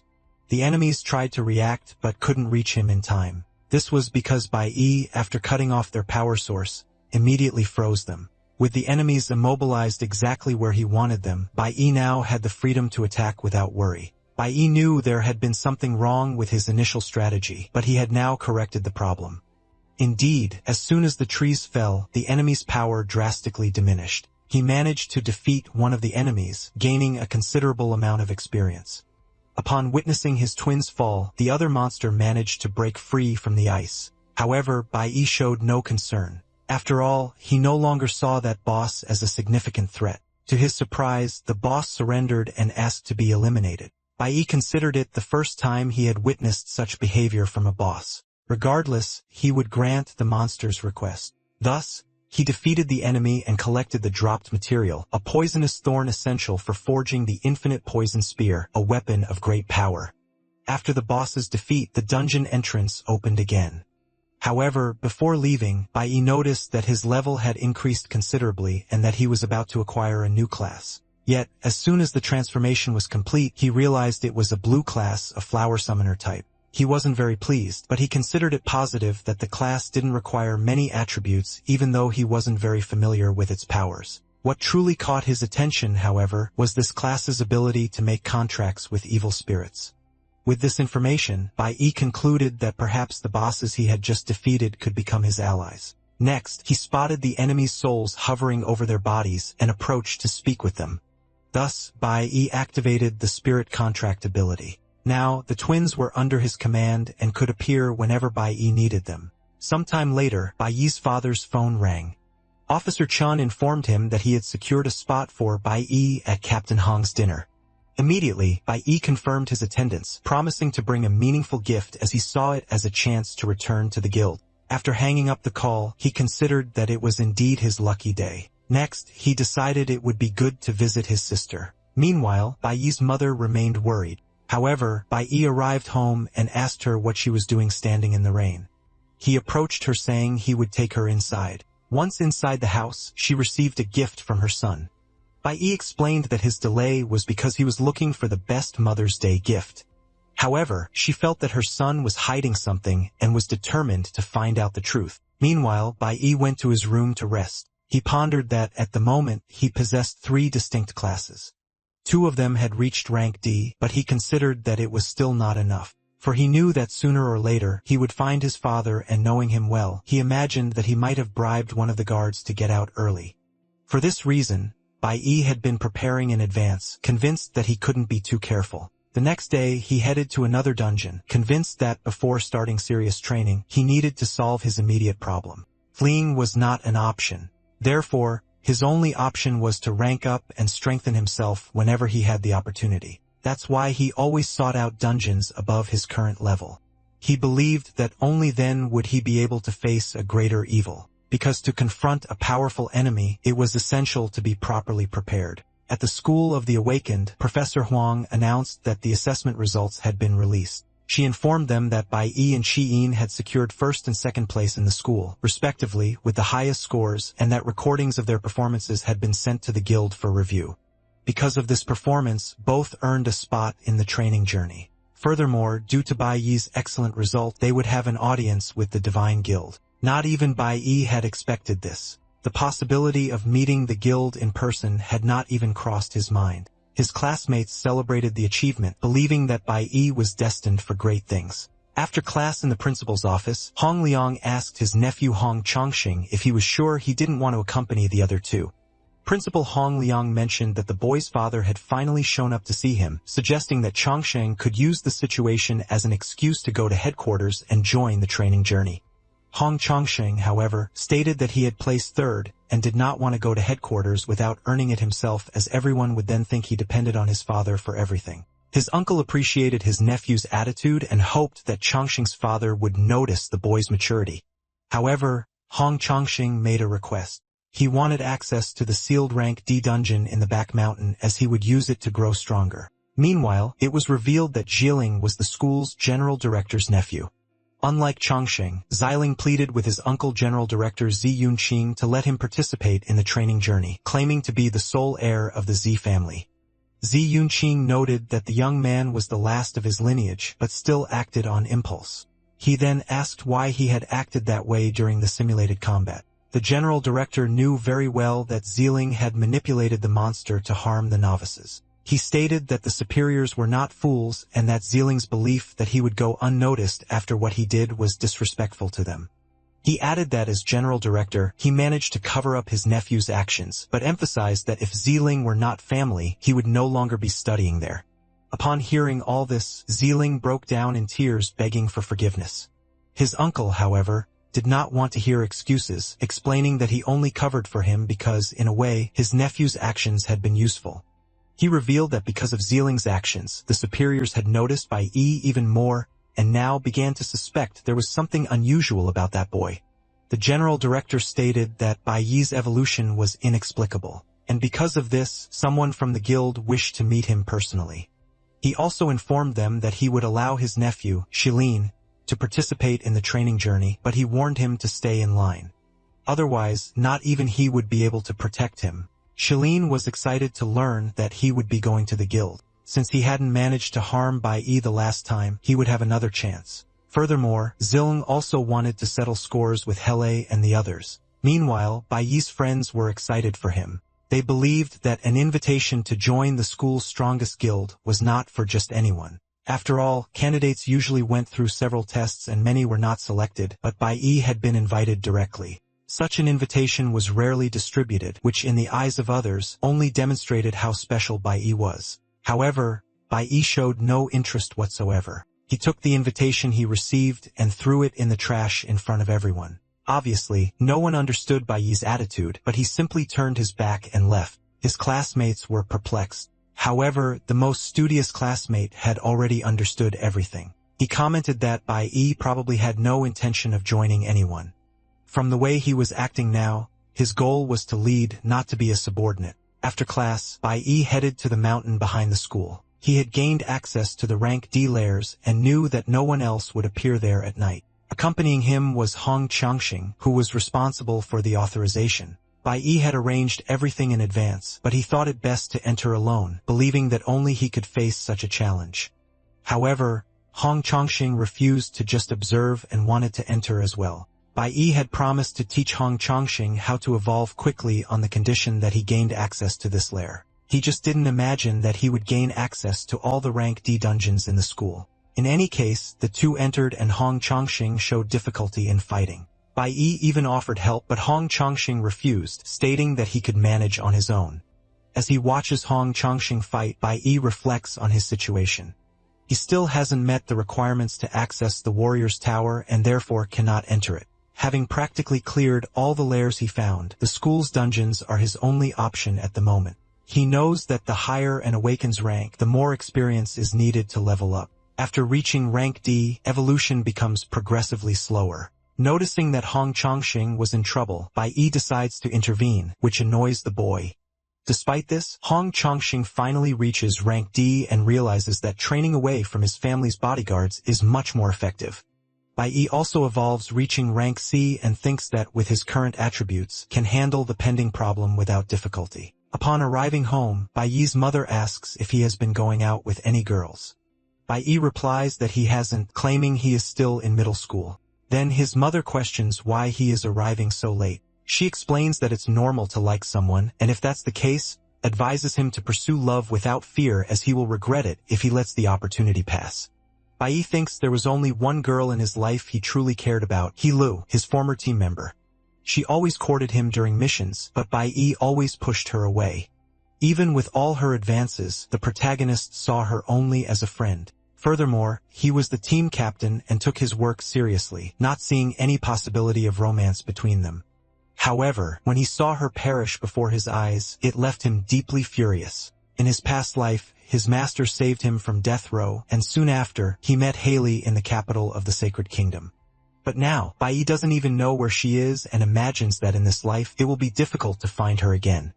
After all, only he remembers what happened in his past life. Now, both are complete strangers to each other even if they meet again. What Bai doesn't know is that Healy is closer than he imagines. She receives information that Bai hasn't responded to any of her messages and is ignoring the guild. Healy thinks the situation is getting even more interesting and concludes that she will have to speak with Bai personally.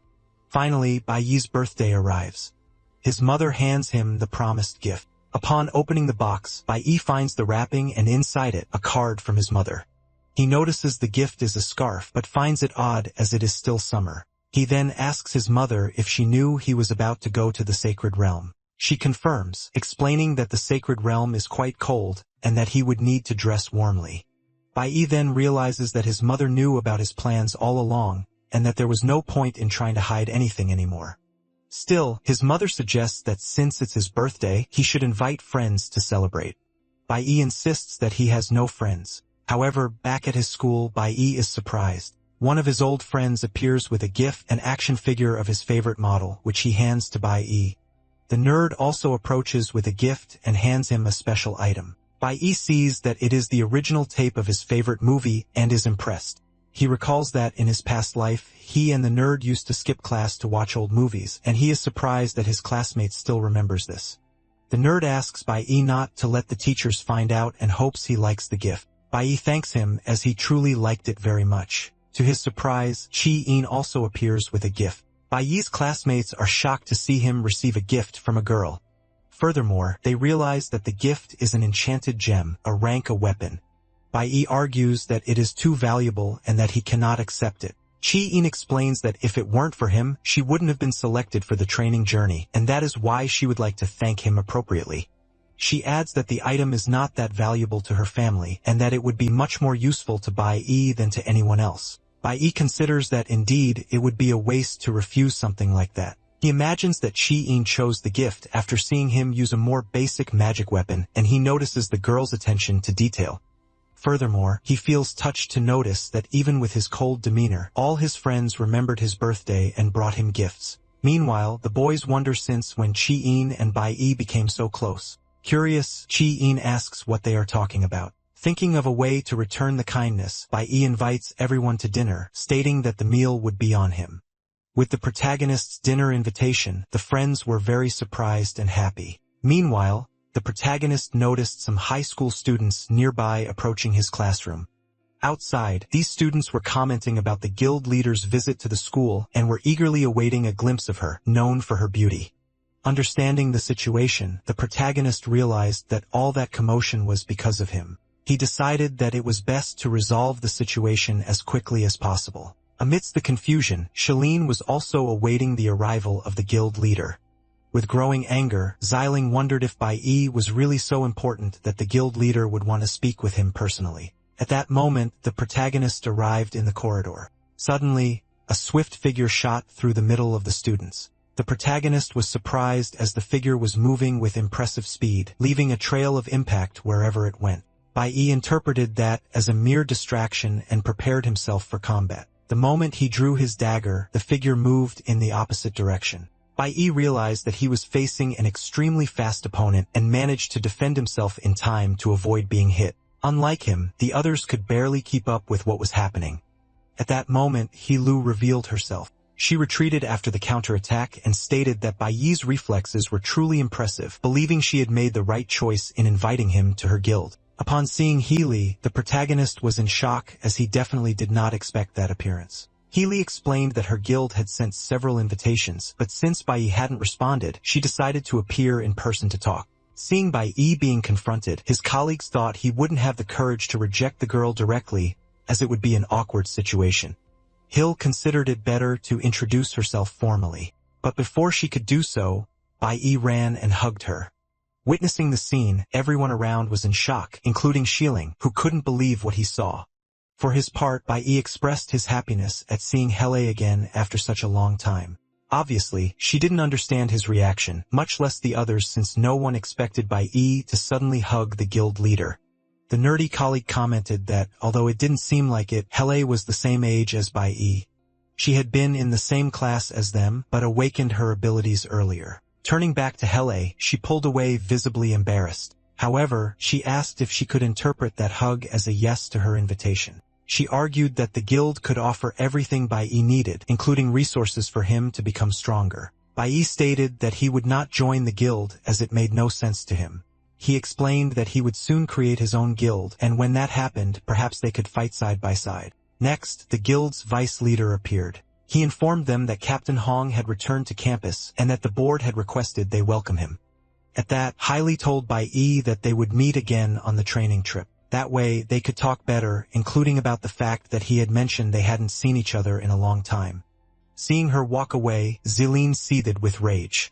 Not only him, but everyone present witnessed what happened and began to comment. Mainly because instead of pushing Bai Yi away, Hill treated him well after the hug. This generated gossip among the students. Bai Yi himself didn't imagine that would happen and acted on impulse. In his previous life, his team members never talked about each other's pasts. For this reason, Bai Yi never knew that Hill Lu had studied at the same school as him. However, he thought that this was without a doubt the most unusual birthday he had ever had. After class, Bai Yi took his friends to the steakhouse as promised. While the boys enjoyed their meal, Chen asked Bai Yi if he would really form a guild and what he meant by saying he wouldn't stay there for long. Bai Yi replied that after the training journey, he intended to remain in the sacred realm. Then his nerdy friend asked if Bai Yi would drop out of college to open the guild. Bai Yi clarified that it wasn't quite like that. In fact, he intended to try to join the Divine Weapon Academy located in the sacred realm. Meanwhile, at the Chibin Hotel, Captain Hong arrived. His colleagues greeted him with great enthusiasm. In turn, Captain Hong enjoyed being flattered so much. He entered the hotel lobby accompanied by the police captain. However, the police captain was surprised to see Bai Lingxing present at the party. He questioned his subordinate why that man was out of prison earlier than expected. The colleague explained that Mr. had paid double the bail with the commander's approval and asked the vice captain to turn a blind eye. The vice captain was not at all pleased with the situation, especially with Bai Lingxiang being present at Captain Hong's welcome party. The subordinate added that Mr. Bai had been unfairly expelled from the guild and was now trying to return to the corporation. To attempt his return, Bai Lingxing brought all his assets with him. However, his valuable ores were of no use as Captain Hong was not pleased to see him again. He claimed that the Divine Guild had reserved the entire venue exclusively for its members and therefore did not want a mongrel like Bai Lingxing among them. While picking up the ores from the floor, Bai Lingxiang tried to explain himself. However, Captain Hong grabbed him by the collar and said that with the reputation Bai Lingxing had, he shouldn't be so shameless as to try to buy a spot in the guild. He ordered him to get out of his sight and never return. Captain Hong ordered that from that moment on, no one should allow that individual to approach the group. Extremely humiliated by the captain's words, Bai Lingxing erupted in a rage. He swore revenge for having been so scorned. Enraged, Bai Lingxing left the hotel. As he walked down the street, he devised various ways to make those who had humiliated him pay. Meanwhile, the protagonist's mother left home.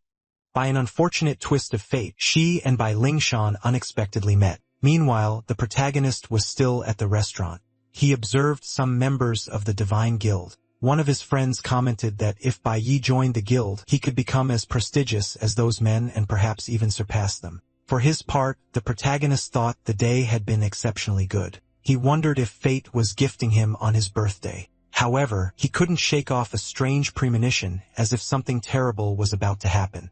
While he toasted with his friends, his mother was in trouble far away. Bai Lingxiang, consumed by rage, had found a target to vent his frustrations. He murmured that his wife was enjoying life while he was going through difficulties. He wanted to remind her of the consequences of not acting according to his rules. When he saw his wife wearing a bracelet, Bai Lingxiang questioned who had given it to her. The bracelet on her wrist radiated a subtle glow. Frightened, the woman froze. At that instant, Bai Lingxiang burst into laughter, declaring that he now understood why she lived in such a luxurious apartment. He accused her of having found another man.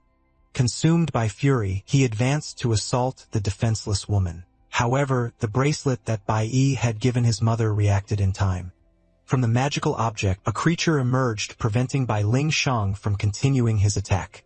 They were the twins whom the protagonist had previously defeated, now serving as guardian spirits for his mother. The woman herself was unaware of this fact and was surprised by the scene. Bai Yi had planned everything in advance as he valued preparation. Next, the twin spirits initiated a confrontation with the aggressor, pushing him away from their protected one. Initially, Bai Lingsheng retreated as he had been struck by the guardians. However, he declared that he had found the perfect way to unleash his anger. Meanwhile, Bai Yi remained at the restaurant until he felt the amulet on his chest vibrate. Immediately, he deduced that something serious was happening. He rushed towards his mother. Shortly before, he had called Hong Chongqing, asking if the young man had discovered anything about the matter they discussed. Hong Chongqing confirmed that the protagonist's father had indeed been released earlier than expected and had even attended Captain Hong's reception party. However, after being expelled from the party, he had not been seen by anyone since. Bai Yi tried to call his mother, but she did not answer, which made him deduce what was happening. Immediately, he headed home using a bicycle to arrive more quickly. The protagonist knew that even though he had left the twins with their mother, their power level was inferior to their father's, meaning they would only be able to delay him. Meanwhile, Bai Lingsheng had already defeated one of the twins and still had enough energy to continue the fight. The twin, already on the ground, tried to stop him. However, Bai Lingsheng definitively eliminated the twin using brutality to do so. With one of the twins out of combat, he declared that he would do the same to the other. As Bai Lingsheng advanced towards the remaining opponent, the guardian perceived the imminent danger and used his abilities to try and immobilize him. As he did so, he begged the protagonist's mother to run without looking back. She was quite frightened but decided to obey and fled the scene. The guardian in turn used his own body to try and contain the threat. However, Bai Lingsheng was stronger and didn't take long to break free. After breaking free, he stated that his wife would have no way of escaping him. He then caught up to the woman and asked, "Where do you think you're going?" Bai Lingsheng declared that there was nowhere for her to run. He noticed the jade pendant around the woman's neck and forcibly took the object from her. Believing the object to be just another gift, Bai Lingsheng destroyed the necklace. He then advanced on the woman without mercy. However, what Bai Lingsheng didn't know was that the pendant served as protection, and upon breaking it, Bai Yi immediately appeared to save his mother. Even so, the protagonist's mother was frightened to see her son's sudden arrival. Not only her, but Bai Lingsheng was also startled. Angry, the protagonist declared that this would be the last time Bai Lingsheng would lay a hand on his family and that he would put a definitive end to the entire situation. In the past, the last time Bai Yi's parents fought, the situation became critical. He tried to intervene, but he was chained. He then had to watch everything, powerless. His mother had taken him for a walk and forgotten to inform her husband. Bai Lingshan had gone out to look for a job, but he was unsuccessful. Upon returning, furious, he took out his anger on his wife. Witnessing all of that, Bai Yi became so traumatized that he underwent a second activation. He broke free from the chains and tried to protect his mother. Bai Lingxing even tried to attack him too. However, the fury the protagonist felt at that moment gave him strength. Thus, he put an end to his family's suffering. However, on that same day, he lost both his father and his mother. Since then, he lived without a family. But in this life, he wishes to act differently. And he believes he will never again be helpless when it comes to protecting those he loves. Now Bai Lingshang is no longer facing a defenseless target. Bai Lingshang expressed surprise, stating that he had not expected it. However, he considered his son's appearance opportune as he intended to eliminate him as well. The protagonist, however, showed no fear. On the contrary, he launched an attack with great intensity. Upon being hit, Bai Lingxing recoiled. But what caught his attention the most was seeing the young man using his Kunwu blade. He truly wondered who had taken possession of his weapon. In any case, Bai Yi instructed the twins to take care of their mother and lead her to safety. Bai Lingshang then realized that the invocations came from his son, finding the discovery extremely interesting. This meant that the young man was a dual elementalist. He claimed that such a feat was expected from a son of his. However, he stated that inheriting his father's talent would not be enough. After all, he would not forget what the young man had done, and he would not go unpunished without proper retribution. Bai Lingshan declared that the young man was overstepping his bounds, but that he would teach him to have more respect for his elders. Having said that, Bai Lingxing launched his attack. The protagonist's mother showed concern for her son. However, Bai Yi was prepared. He used his ice ability to slow down the aggressor. Bai Lingxing did not understand how that had happened. Next, the protagonist revealed that he did not possess only two classes. He added that it had no relation whatsoever to Bai Lingxing as the power came from himself. Finally, Bai Yi declared that the man in front of him meant nothing to him but complete trash. Bai Lingxing, however, declared that he did not feel intimidated. He argued that despite Bai Yi possessing multiple classes, the boy lacked the combat experience that he, the father, possessed. He added that it was no coincidence that he, and not his son, was the head of the family. Upon witnessing Bai Lingxing free himself, Bai Yi attacked him again and did not cease the attack until the aggressor was completely subdued. Bai Lingxing in turn realized that his defense had been breached and that he had been hit. Irritated, he questioned how the boy had managed such a feat. Bai Yi simply replied that he owed the old man no explanations. After all, they were no longer family. He added that it would be better for Bai Lingxing to stay away from his mother from now on. Otherwise, he would not be so merciful. Bai Lingxing began to laugh at the situation. He claimed that he had always strived to provide for the family, and all he received from his family was ingratitude. He also stated that as long as he was alive, Bai Yi would always be his son no matter what happened. However, Bai Yi did not agree with that statement. He attacked, throwing Bai Lingxing away. Bai Lingxing even tried to retaliate, but he couldn't even get close to Bai Yi to hit him. Upon being hit, Bai Lingxing wondered how his son, a newly awakened, had become so strong in such a short time. After all, Bai Lingxing himself was a red class rank C, and he shouldn't be defeated by his own son. Bai Yi told the old man that he had no chance at all, and that it would be better for Bai Lingxing not to resist. The protagonist stated that throughout his entire life, Bai Lingxing had always resorted to violence. However, he had never faced anyone his equal. He preferred to unleash his anger on defenseless people. Therefore, the protagonist declared that an individual like Bai Lingxing did not deserve to have a family. Furthermore, he added that Bai Lingxing did not even deserve to be called a man. Consumed by rage, the protagonist slammed Bai Lingxing's face into the ground. The protagonist's mother watched the scene, impressed as she had never seen her son act that way. Defeated, Bai Lingxing asked the boy to reconsider. He argued that above all, he was the one who had raised Bai Yi from the beginning, and that the boy should at least consider the blood ties that bound them. However, the protagonist questioned whether such a blood tie had ever prevented Bai Lingxing from assaulting his own family. He stated that Bai Lingxing had always been cruel. No matter how much his son or wife begged for mercy, he never showed compassion. Furthermore, he always acted with extreme violence, never once reflecting that he was doing all of that to his own family. Consequently, whenever Bai Lingxing was around, they never had a single day of normalcy. Therefore, he had no right to argue in his own favor because a man who committed such acts did not deserve to have a family. Prostrate on the ground, Bai Lingxing apologized. He claimed to recognize his mistakes and promised not to commit them again. However, witnessing that, the protagonist remembered something. In his past life, Bai Lingxing had acted the same way. When he realized he was no match for his own son, he feigned repentance. But when Bai Yi let his guard down, he was attacked by his father. Now, the protagonist thought he would not fall for the same trick twice.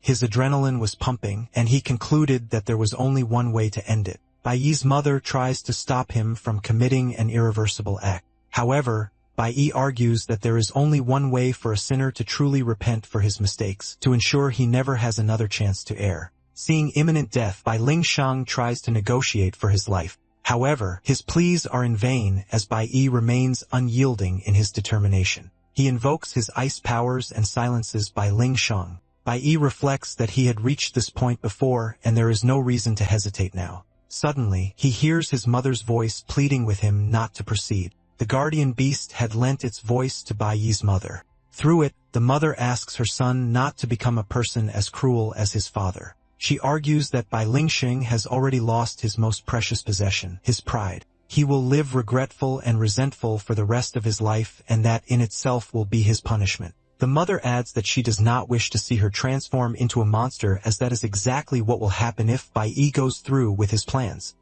Furthermore, she does not want to have to visit him in prison, as that is where he will go if he fulfills his desire. Bai Yi is finally convinced but declares that he will find a way to ensure Bai Lingxing is never a threat again. He then uses an ability known as Judgment. By striking Bai Lingxiang with this ability, Bai Yi manages to prevent him from using his awakened abilities again. From that moment on, Bai Lingxiang becomes an ordinary man devoid of powers. Bai Yi orders him to leave the city and never reappear in his life. He also warns that should the old man disobey this order and try to approach his mother, the guardian will be present to defend her. Furthermore, Bai Yi promises that if the old man commits any hostile act again, he will show no mercy even if it means going to prison. Faced with this ultimatum, Bai Lingxiang has no choice but to obey. Sometime later, Bai Yi was already home.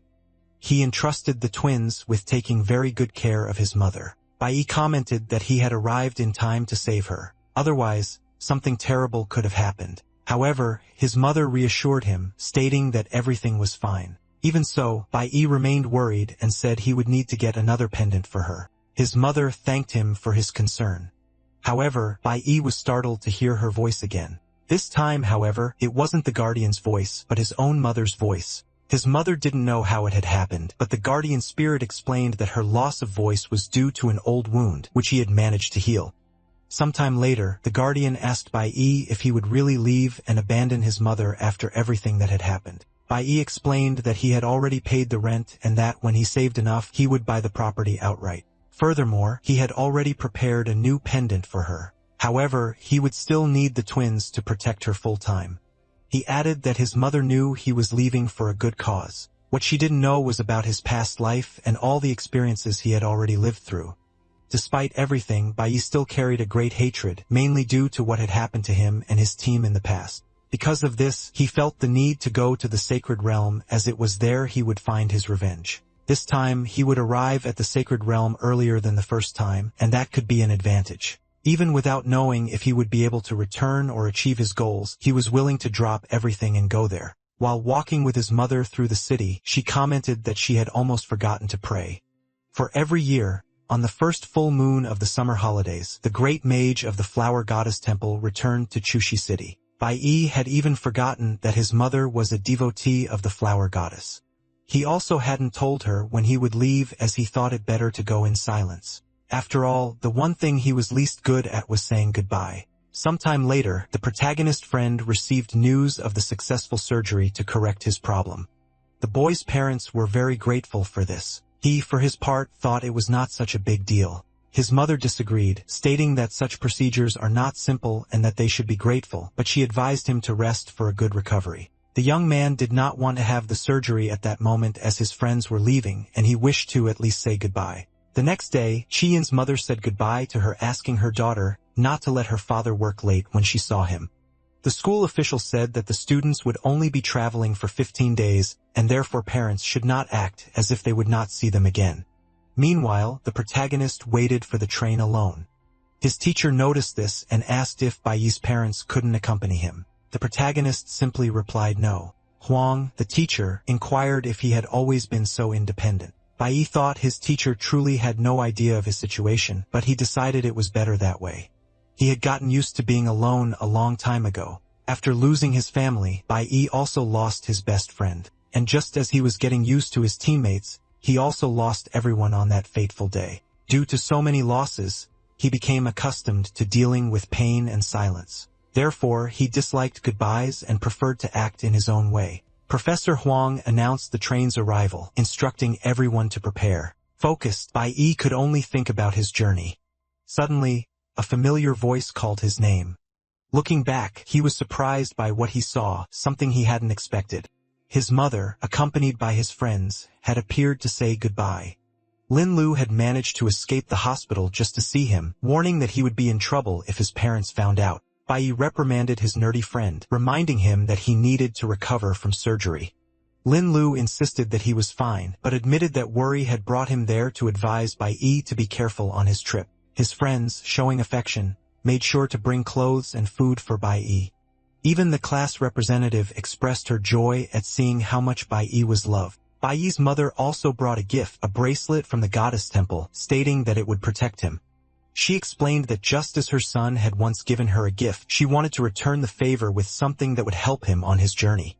Bai Yi realized that his mother had gone to the temple for him and considered the possibility that she already knew he didn't intend to return home anytime soon. Professor Wang then announced that the train was about to depart and that all students should board. Bai Yi said goodbye to his friends and family and boarded the train ready to travel. He reflected on how much things had changed since his return, including the people close to him. Unlike before, Bai Yi felt that someone was waiting for his return. He then thought that perhaps it would be best to return as soon as possible after resolving everything.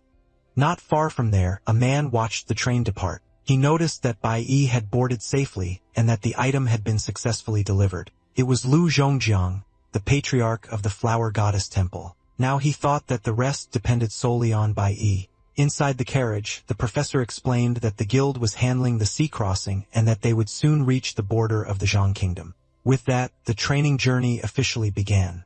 She informed them that it would take a day to enter the sacred kingdom and that according to tradition, they would spend the night at the border to conduct a field training exercise. Upon hearing this, Ziling became excited thinking that this training would be a true spectacle. Professor Huang explained that the gods, creators, and protectors of this world granted supreme power to the divine families. Currently, the sacred realm is home to 2 gods and their families. And for this reason, everyone entering the country must strictly follow divine laws. To access the sacred realm from the Zhang Kingdom, it is necessary to pass through 3 checkpoints. They had just overcome the first one. Upon boarding the train, all students received a special invitation issued by the sacred realm.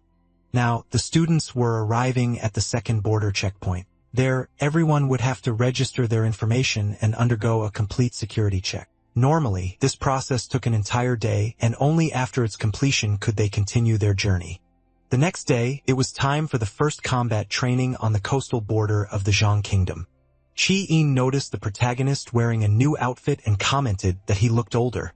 Some girls approached recognizing the protagonist as the young man who refused the school's supreme guild. Finding Bai Yi handsome, they tried to approach him for a conversation.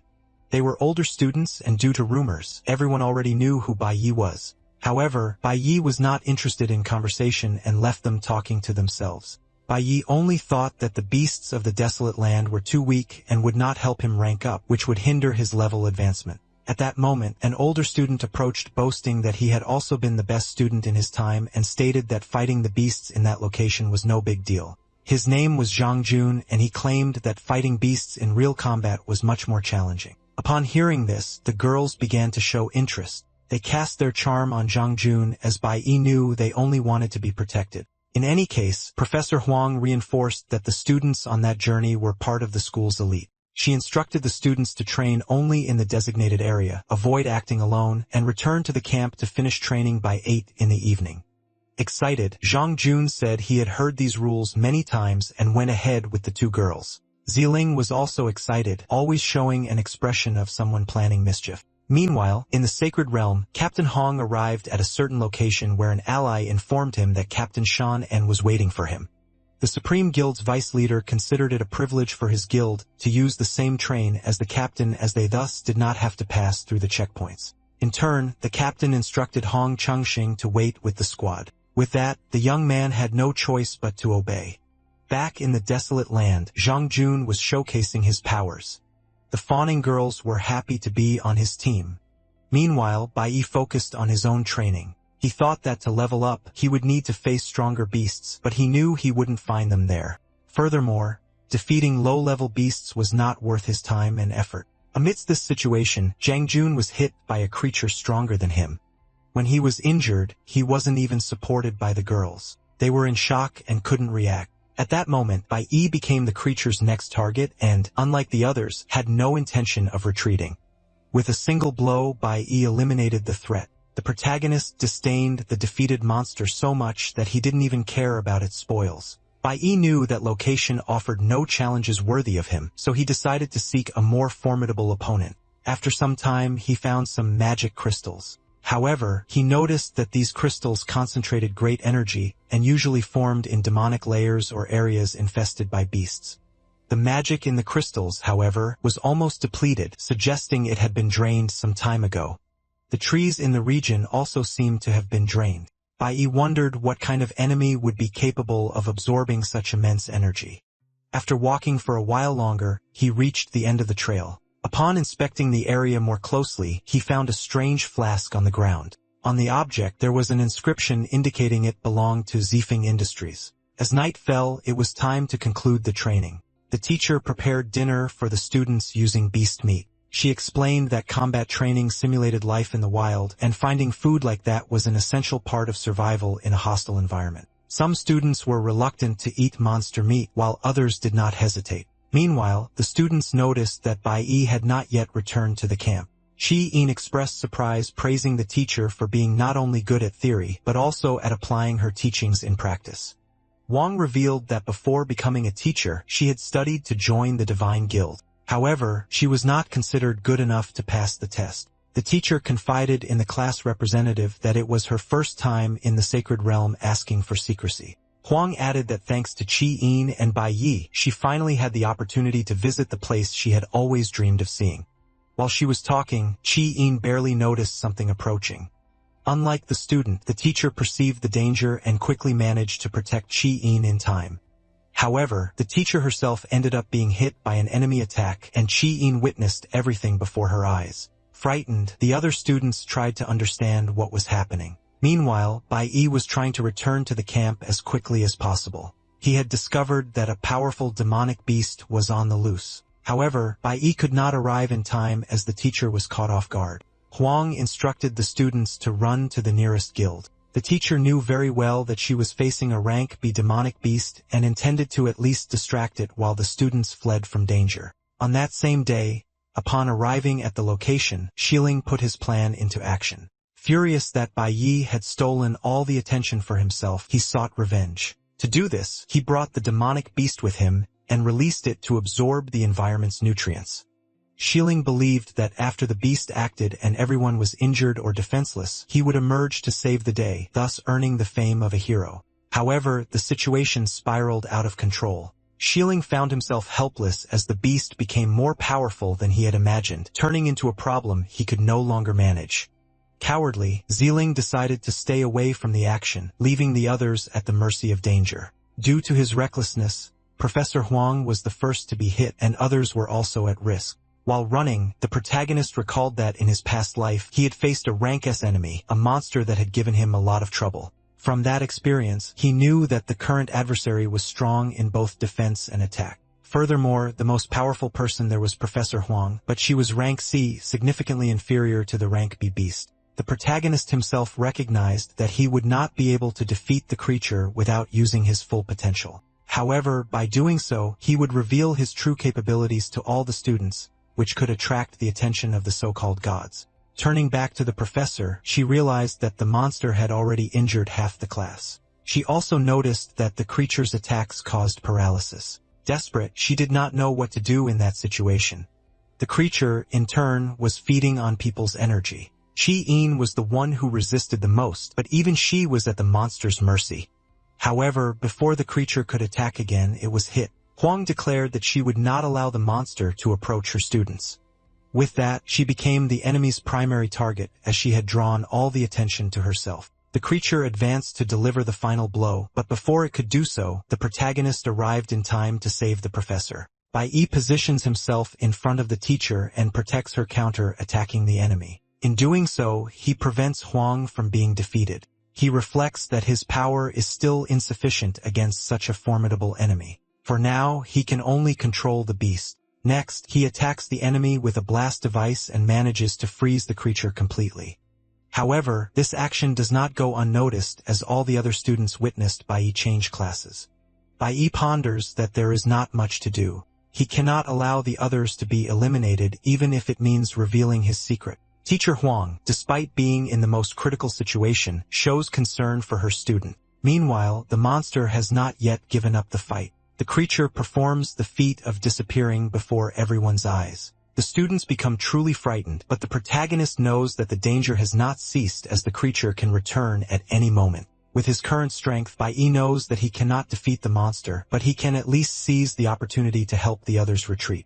The teacher instructs the students to go ahead, as she needs to remain until she assures everyone has fled, including Shilin, who has not yet returned. Huang is responsible for the students and needs to ensure that no one is left behind. The location and time were agreed upon in advance, and she believes she cannot abandon the camp leaving anyone behind. However, the protagonist claims that Ziling was responsible for releasing the creature. A flashback reveals that in the past, the enemy infiltrator in Bai Yi's team was the one who prepared breakfast. Everyone ate without suspecting anything, including Bai Yi, the team leader. The infiltrator barely showed any signs of what was to come, and he relied on this discretion as he needed everyone to ingest the food. On the day of the attack on the team, everyone was paralyzed, unable to react.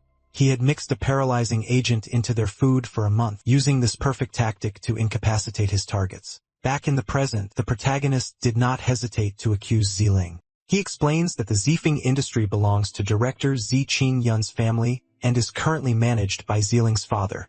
He adds that the company's laboratory specializes in demonic beast research using special vials to store miniaturized species. Bai Yi displays the broken vial he found deep in the forest and claims that among those present, no one but Shilin would have access to such an item, concluding that it could only have been him. Meanwhile, Shilin observes the scene from afar. He realizes that Bai Yi found the vial and regrets not having properly hidden his tracks. Furthermore, Shilin thinks that once again Bai Yi found a way to thwart him.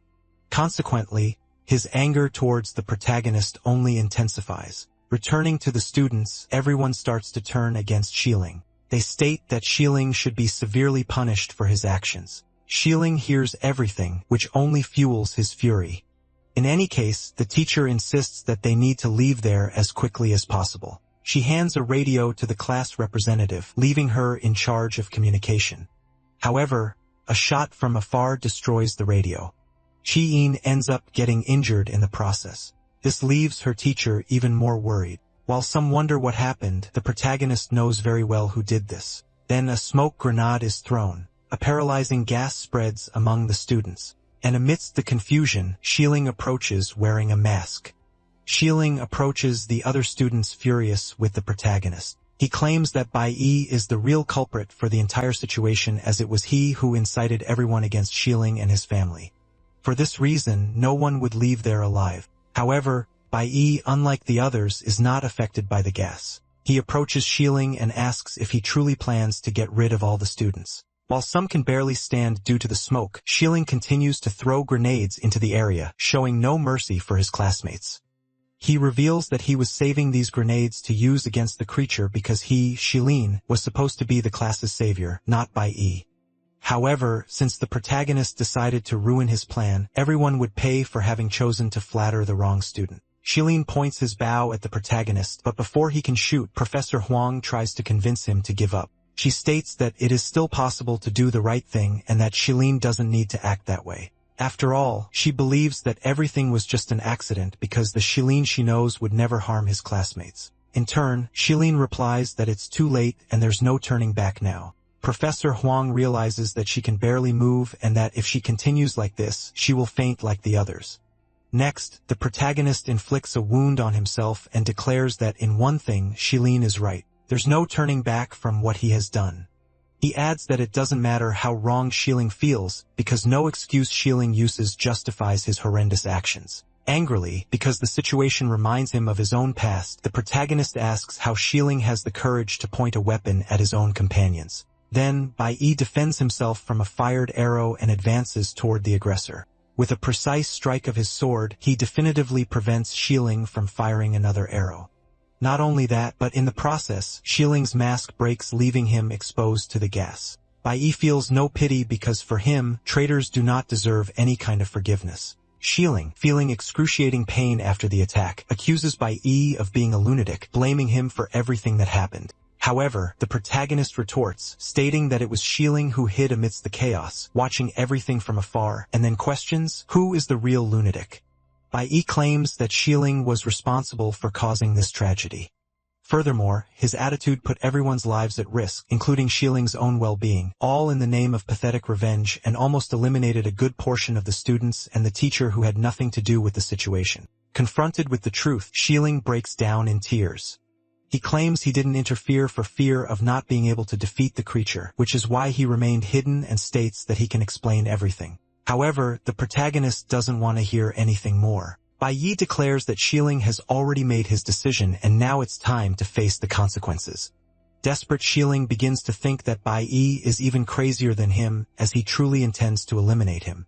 However, Bai Yi doesn't do it. Instead, he uses his ability to nullify an individual's powers. Thus, in addition to feeling intense pain, Xiling loses his awakened abilities forever. Bai Yi applied what he deemed necessary, leaving Xiling permanently unable to be a threat. In turn, the spoiled boy, who once had everything he wanted, now finds himself reduced to a crybaby, begging for help. No sooner had one problem been solved than another immediately arose to complicate the protagonist's life. Bai Yi heard his teacher call for help as the previous beast had returned. He considered it a terrible time. Although he was not affected like the others, the gas weakened his movements. What was already difficult now became even more complicated. However, there was no other option but to face the monster. Suddenly, something surprising happened. A lightning bolt appeared out of nowhere and struck the creature directly. The monster was cut from top to bottom but remained standing. Professor Huang exclaimed that Hilo had arrived at the right moment. Hilo, in turn, admitted that the monster was difficult to face alone. Then she asked Bai Yi if he could help her. Even surprised by the sudden appearance, Bai Yi prepared for the fight. However, the monster used its camouflage. The protagonist explained that the creature possessed a very effective camouflage ability as he had wounded it before, but it had escaped without a trace. Even with his leg injured, Bai Yi warned that the paralyzing effects of the gas were taking hold and that everyone would soon fall asleep. Realizing that he was the only one in the class still standing, Hill was surprised by the protagonist's resistance to the gas's effects. As a precaution, she handed him a first aid potion. Hill informed him that the guild had been called, but she didn't know when reinforcements would arrive, so they needed to buy time. Bailey supposed that the beast was analyzing its targets, waiting for the right moment to attack. His supposition was correct as the creature attacked shortly thereafter. The protagonist was almost hit head-on. Quickly, Healy attempted a counterattack, but the creature dodged. However, the monster couldn't dodge so many attacks and ended up being hit by one of them. Hila noticed that Bai Yi had recovered very quickly. The protagonist stated that he was ready to fight and that if they worked together, they could win. Bai Yi praised Hilo's attacks and reflexes, considering them excellent. However, he reminded her that despite her skills, she was still a student and her safety should be the top priority. Hilo in turn retorted that he acted as if he wasn't a student himself. At that instant, the monster rose again. The protagonist then suggested they attack together. They agreed and synchronized their attacks. This time, however, the situation was different. The monster managed to defend itself effectively and pushed the protagonist away with a blow. Hele stated that she could attack. However, upon trying to hit the monster, she realized she couldn't break through the enemy's defense at all. Bai Yi, sensing the imminent danger, tried to warn his colleague. However, Healy couldn't get away in time and was hit by the enemy. Furthermore, she noticed that the monster's attacks contained poison. In response, the protagonist blocked the enemy. He pondered that the monster was learning their attack patterns, even managing to protect itself from Helo's blows. Moreover, the monster was absorbing nutrients from the area, progressively growing stronger. He concluded that if the battle prolonged, they wouldn't be able to hold out until reinforcements arrived. Additionally, He Li had been severely wounded. Bai Yi felt it was his duty to act as quickly as possible. A flashback revealed a past scene where Bai Yi asked his team what the correct course of action would be when the opponent proved superior. On that occasion, He Lu had replied that the correct thing to do would be to retreat, but she emphasized that the Divine Squad never retreated. Bai Yi then explained that, for such situations, they had the rat bait plan. The plan involved one member attacking the enemy with full force, provoking a counterattack. This way, the enemy would expend all its energy attacking and defending itself. Meanwhile, another team member would await the opportune moment to deliver the decisive blow and end the fight. Bai managed to attract the monster's attention, then he instructed Hila not to attack immediately, guiding her to focus on recovering her energy. Hila expressed her reluctance to let him fight alone. She was aware of the risk and, despite Bai's talent, knew that he wouldn't be able to win the fight by himself. However, even as a top-tier gold-level professional, Hila realized that Bai was in complete control of the situation, acting as the true leader. Bai attacked the monster with intensity. During the attack, he lost his weapon. Witnessing this, Hilla became alarmed. To make matters worse, she saw Bai take a direct hit. Even wounded, Bai ordered her not to act. Hilla was deeply confused, questioning how she could remain inactive while a comrade was severely injured. The creature in turn believed it had won. The monster possessed enough consciousness to consider humans inferior, believing that, in the end, they were all just food for its kind. Meanwhile, Bai thought the right moment was near. Then, he finally gave the order for Hilu to act. Immediately, the girl prepared for the attack. Bai had realized that every time the monster was injured, it was trying to devour someone. He understood then that the moment the creature was about to feed was ideal for an attack as the monster became more vulnerable. Thus, he merely awaited the precise moment for Hilo to finish the task. That way, with a single blow, she could end the fight. Sure enough, the moment the monster was hit, its body became paralyzed. Now, Bai had achieved his goal. After immobilizing the monster, Hill warned that the paralysis would not last long, urging them to act quickly. Bai responded that it was enough. This time, he would not allow the creature to escape again. Immediately, Bai activated his ability to freeze the enemy. Hill was surprised to realize that Bai possessed more than one class. By this point, the protagonist no longer hid his true strength. He knew he needed to fight with everything he had to ensure victory. Next, Bai unleashed his most powerful attack. With this blow, he finally defeated the monster and took the opportunity to recover from his injuries. Witnessing this, Hele reflected that in that world, few geniuses managed to possess multiple classes. Seeing someone as young and talented as Bai left her even more impressed. The protagonist then revealed that he was not limited to just 2 classes, but as many as he desired. Taking advantage of the monster's defeat, he absorbed its soul to transform it into an ally. Bai now possessed 2 spiritual contracts with creatures with the possibility of forming for more. After contracting the demonic creature as his new ally, the protagonist named it Changzai.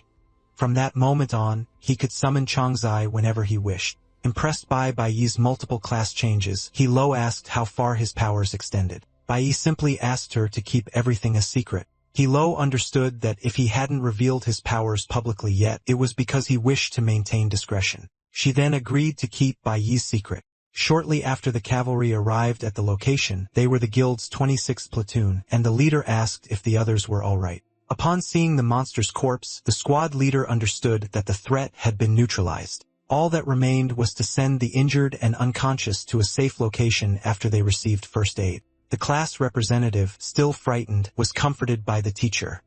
Meanwhile, the squad leader commented that a monster of that size would be a considerable challenge even for his experienced team. However, 2 students managed to handle the situation. He then understood why both were considered prodigies. After waking up, Jang Jun and the other girls expressed their gratitude for the protagonist's help. Jang Jun added that if it weren't for Bai, he might not be alive at that moment. Meanwhile, Hile was receiving care from a healer who questioned her about why she had advanced alone against the monster. Hile reassured her team, assuring them that the situation was under control. One of her allies commented that the boss should not be underestimated. After all, she was a genius and knew exactly what she was doing. However, Hilla thought that in reality, it hadn't been her who solved everything this time, and she decided to keep that fact a secret. After all, Bailey was a truly mysterious person. After the rescue, the students were taken to a safe location. Meanwhile, elsewhere in the jungle, Shieling was running, fleeing another creature that he himself had released. He justified his action by saying that he had released the monster so that it would pursue others and not turn against him. However, Shilin was about to discover that controlling creatures like that was not as simple as he imagined. Sometime later, the students resumed their train journey. The protagonist took the opportunity to study the creature he had captured more thoroughly. Meanwhile, the person in charge of the students reported everything that had happened to his superiors. This made Bai realize that they were constantly under surveillance. After the recent events, it would be even more difficult for him to evolve and conceal his true abilities. In any case, the train finally arrived at the long-awaited Shanghe Kingdom. The train, already within the divine realm, arrived at the campus station. The protagonist anxiously awaited what was to come. Bai knew that this was the richest country in his world, which made the difference from his homeland quite evident. The academy's campus director received the students, informing them that he would accompany them during their visit to the Divine Weapon Academy. Bai Yi knew that the Divine Academy was where his enemy had graduated. Calculating the time, he imagined that his enemy should still be studying there and could barely wait to meet him in person. Sometime later, the students were introduced to the statue of Cadmus Thebes, one of the 5 creator gods of that world. For many, Cadmus Thebes was an idol, as the Thebes family was currently the most powerful in the country, enjoying an invaluable reputation. They were considered special for possessing a direct lineage to a divinity. The campus director explained that Cadmus Thebes had been responsible for defeating a demonic dragon in the past, and that he subsequently founded the Guild of Gods and the Academy itself. The Divine Soldiers Academy was the most prestigious in the world. Consequently, the selected students were truly privileged, but considerable effort was also required of them. In addition to needing to achieve at least rank B, candidates also had to pass an extremely rigorous admission exam. For some students, achieving rank B took a lifetime, which made this level extremely difficult to reach. Furthermore, rank B awakened ones were quite rare, and those who reached this level while still young were acclaimed as geniuses. Bai Yi knew this very well. Even so, his enemy had graduated from that academy, which only proved the adversary's extraordinary strength. In the past, the individual named Chris had been introduced to Bai Yi as a new member of his team. The person responsible for integrating Chris into Bai Yi's team stated that he was the academy's best graduate at that time. For this reason, Bai Yi believed that his enemy should still be studying there. And to be able to face him, it would be necessary for Bai Yi to reach rank B as soon as possible. Bai Yi's goal was not to join the academy for prestige or fame, but rather to become stronger than his enemy and one day carry out his revenge. Chi-in reflects that if her colleague is striving to enter the academy, she will also need to do the same to catch up with him. At that moment, she is approached by a man who questions her about her arrival in the divine realm and why she hasn't visited her father yet. Surprised, Chi-in shows embarrassment. The official responsible for student reception greets the man, identifying him as Secretary General Chun. Then, Chun informs Chi-in that her father fell ill due to overwork and didn't want to worry anyone, but he believes Chi-in should see him as soon as possible.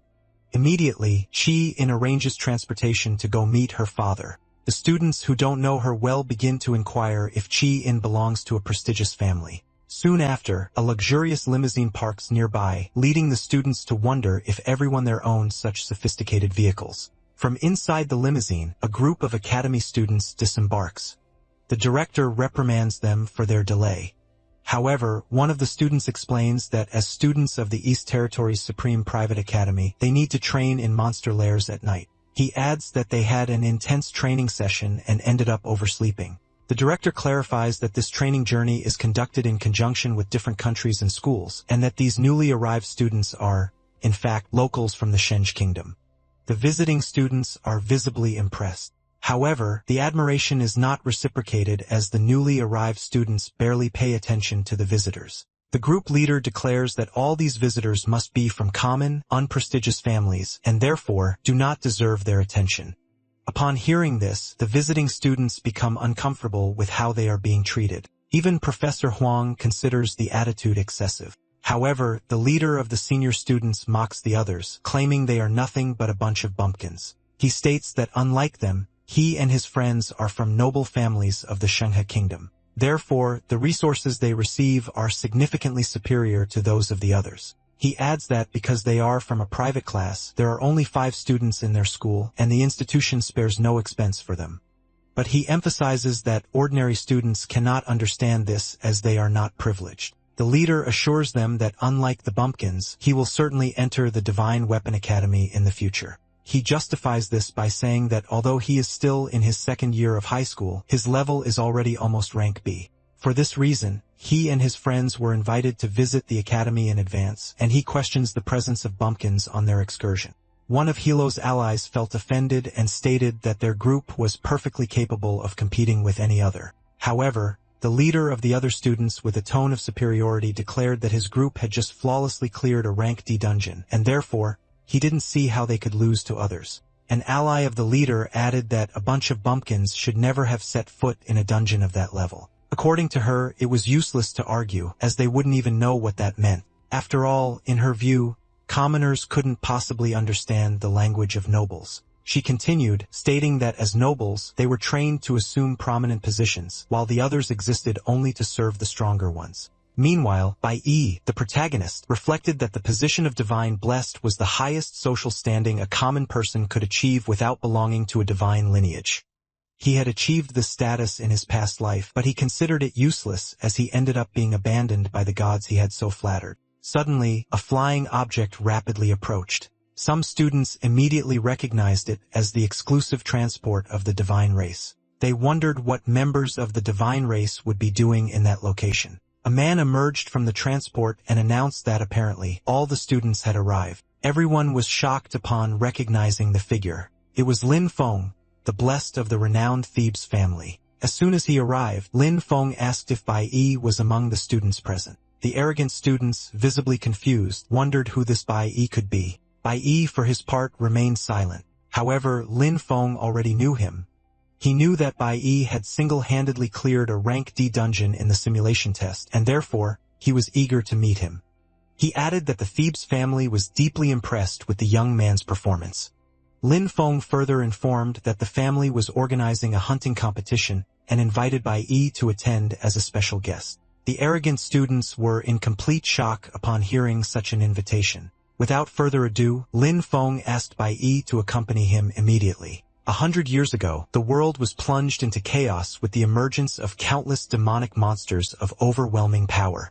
5 powerful deities descended upon Earth, protecting humanity and eradicating the most formidable creatures. Thanks to divine intervention, the human world was preserved. Since then, humanity developed a deep faith and began to worship these deities. To continue protecting humanity, the gods remained in this world, granting them knowledge and power. They established new laws and formed armies capable of confronting the demonic creatures. Furthermore, they united with humans, giving rise to a lineage of divine descendants.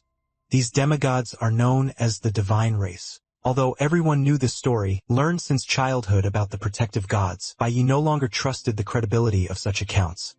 Bai, for his part, remained indifferent while the other students vied for a chance to accompany Lin Feng, arguing that unlike the others, they were not commoners. However, Lin Feng clarified that the event had been organized by the Thebes family, and this time all classmates had been invited. Thus, all interested parties could attend the hunt. Bai's classmates were incredulous at the possibility of visiting the divine race's territory. They knew it was a place restricted to nobles, and going there represented a great privilege. At that moment, Lin Feng asked if everyone could go together. The Thebes family's territory was in fact a high-tech floating city.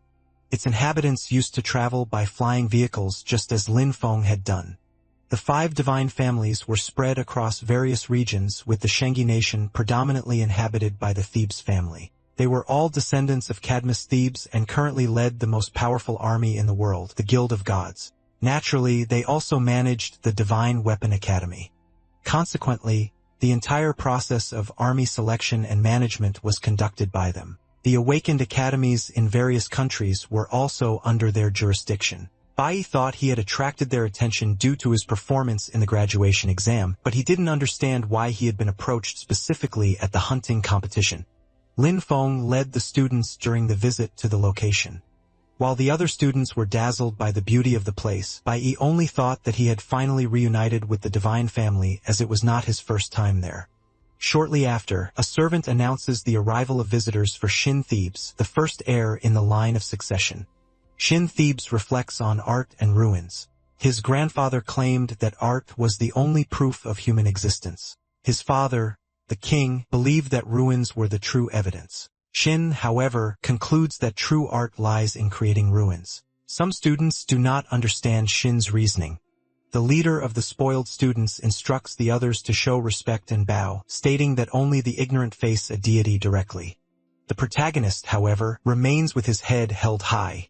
He realizes that Shin Thebes, the eldest son of the deity who governs that world, is before him, but he does not feel intimidated. After the presentation, Lin Feng leads the students to another location, the hunting grounds. Everyone is shocked by the immensity of the creatures that inhabit the place. Meanwhile, as Iode observes the hunt and asks how many participants there will be this time, his brother, Ali Iode, replies that the announcement will be made soon. They are not the only nobles present. Others also watch the hunt, including a girl named Alice Jin. The protagonist knows them well, the twins, as Iode and Ali Iode are grandchildren of the Iode family, and Alice Jean is a granddaughter of the Jean family.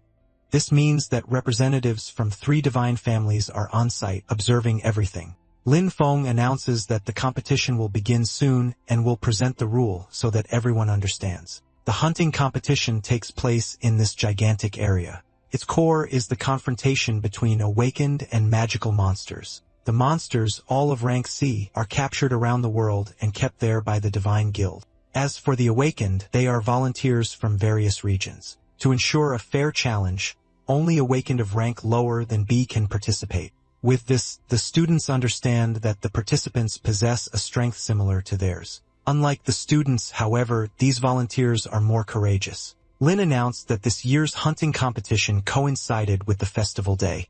For this reason, the Thebes family had prepared exceptionally generous rewards for the ultimate winner. He then invited the participants to enter the arena. Lin Feng informed them that this year, there were a total of 12 participants, including Louis from the Shandian Kingdom and Lin Qing from the Nei Kingdom.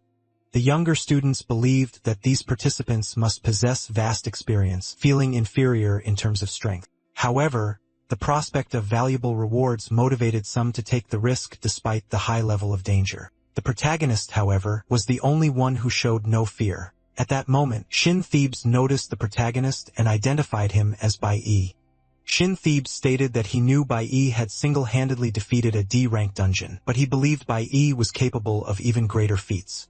He then challenged Bai Yi to defeat one of the C-rank monsters in front of everyone. The more privileged students considered it madness to have a mere student fight alone against a monster of that level, but the order came from a divine descendant. Meanwhile, Hila pondered that Bai Yi had not been invited without reason, believing that the Thebes family intended to test him from the beginning. For his part, Bai Yi declared that facing a single monster would not be enough. Since he was there, he would like to participate in the hunt completely.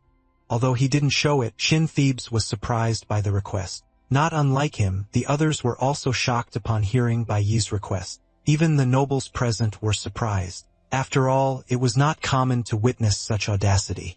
Bai Yi thought that C-rank monsters were quite uncommon in the outside world, and having the opportunity to face them was something he did not want to miss.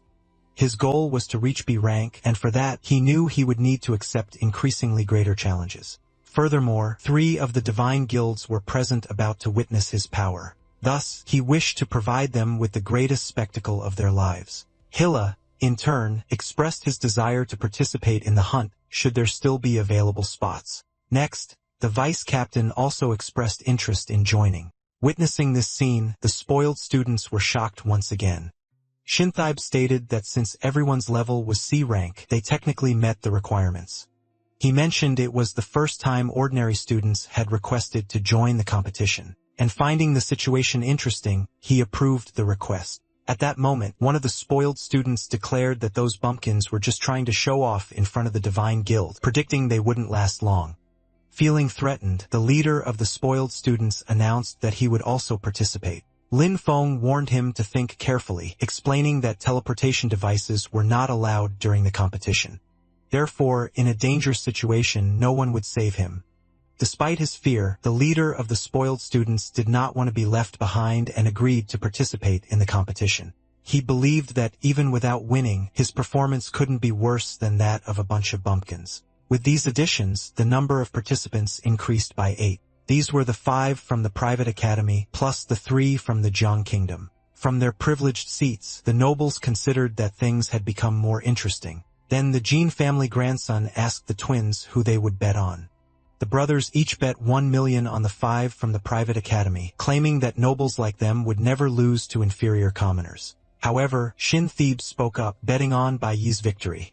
The twins asked if he was serious. Regardless, they believed Shin Thebes was just throwing money away by betting on the wrong horse. Meanwhile, the Jin grandson pondered who he would bet on. Lin Feng realized he had forgotten to warn the new participants that it was absolutely forbidden to approach the central region of the Black Forest. However, he figured there was no cause for concern as they probably wouldn't reach that far. Meanwhile, the participants spread out across the field. Drones filmed everything that happened inside. As soon as they moved a little distance away, the spoiled girl trembled with fear, claiming they were facing a danger never before seen. Their group leader instructed everyone not to panic, reminding them that they had faced monsters before and that the current situation wouldn't be much different. The strength of a C-rank monster was not much superior to that of a dungeon boss, and he believed that if they fought as a group, their chances would be higher. This way, they would have the chance to put those bumpkins in their place. Sometime later, the protagonist and his group were advancing. Suddenly, he felt something peculiar. His heart started beating faster for no apparent reason, and he didn't understand why. Hele asked Bai Yi if he was alright. Bai Yi replied yes so as not to worry the others. The vice captain reiterated that the best strategy would be to fight as a group. He added that ever since Bai Yi refused the offer to join the school guild, their leader had been having sleepless nights. For this reason, she was even more eager to cooperate with Bai Yi. In any case, the vice captain believed they would have nothing to lose by cooperating with each other. Meanwhile, a lurking monster attacked the other group of students. Calvan, the leader of the spoiled students, was startled. He realized the monster was easily reading their movements. Calvan and his group were at the enemy's mercy. However, one of the group members decided to attack with their sword, managing to wound the creature. Next, the group's mage attacked with ice, pushing the monster away from the others. The monster became frozen, turning into an easy target. The group's archer prepared to shoot. As she fired her arrow, the others attacked in close combat, sparing no effort to defeat the monster. The group leader threw a fireball, believing the enemy would have no way to escape. Upon being hit, the monster exploded from the impact of the fire, being fragmented by the blast. Calavan celebrated his group's first victory, stating that this was the true potential of an elite group. His team also celebrated the victory, although the points had only been credited to the leader. Calivan declared that with the help of his companions, he would eliminate the monsters, leaving the rear guard for them to handle. In the meantime, the group's mage noticed something. In the overall ranking, the protagonist's group had already defeated more than 10 monsters and was in the lead. The group's mage was astonished. Her group had just defeated the first monster, while the others were already far ahead in the rankings. Even her group's leader found it difficult to catch up to them. Not only he, but the nobles were also apprehensive. The twins, who had bet on the group of five's victory, now considered them a useless bunch. They could not comprehend the difficulty they faced in defeating simple commoners. They believed these beginners were just lucky. Coincidentally, the prince had randomly chosen the third-ranked participant. Shin Thebes, however, stated that it wasn't about luck as his father had taught him never to underestimate the insects. Unlike the others, the fat man had not yet placed a bet. He questioned if that hunt wasn't easier than usual. If it continued like this until the end, it wouldn't be fun at all. Then Shin Thebes asked what the boy's outlandish idea would be this time. In turn, the Jin family's grandson stated that he would bet on himself since he would also participate in the hunt. However, he declared that he would send his dog to the hunting grounds as he wouldn't dirty his own hands. One of the twins observed that that dog was a divinely blessed creature, and according to the rules, only individuals below rank B could participate in the hunt. However, the fat man argued that the divine guild set the rules.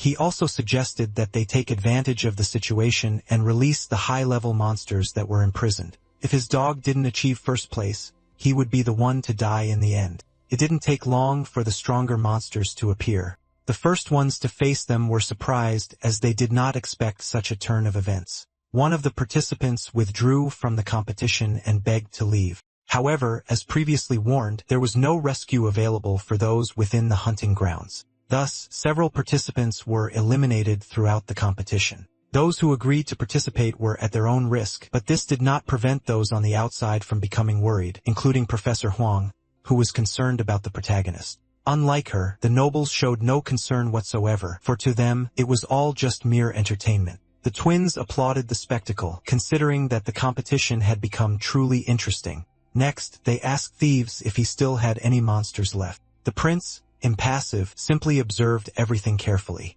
Back with the protagonist's group, Hele was facing a stone monster. She used her speed to dodge the attacks. While Hele distracted the creature, the protagonist seized the opportunity to attack, pushing the monster away with a kick.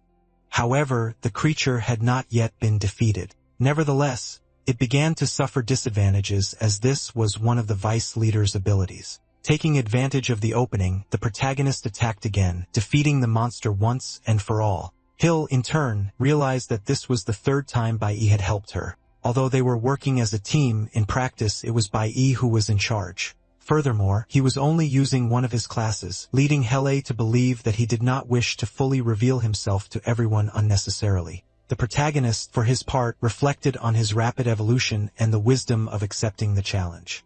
He imagined that if he continued at this pace, he would soon reach the much-desired rank B. However, he needed to act cautiously as he did not want to expose himself in front of so many cameras. To act unwatched, he concluded that it would be necessary to find a space away from everyone's sight. The mist forest ahead of him seemed to be the ideal location for what he was looking for. The protagonist, aware that he cannot expose himself, considers entering the forest as the best option. To do this, he needs to convince the rest of the team. The vice captain, in turn, states that the team is performing very well, occupying the top of the ranking. He highlights that the fourth-place contestant is far behind, further increasing the gap between them.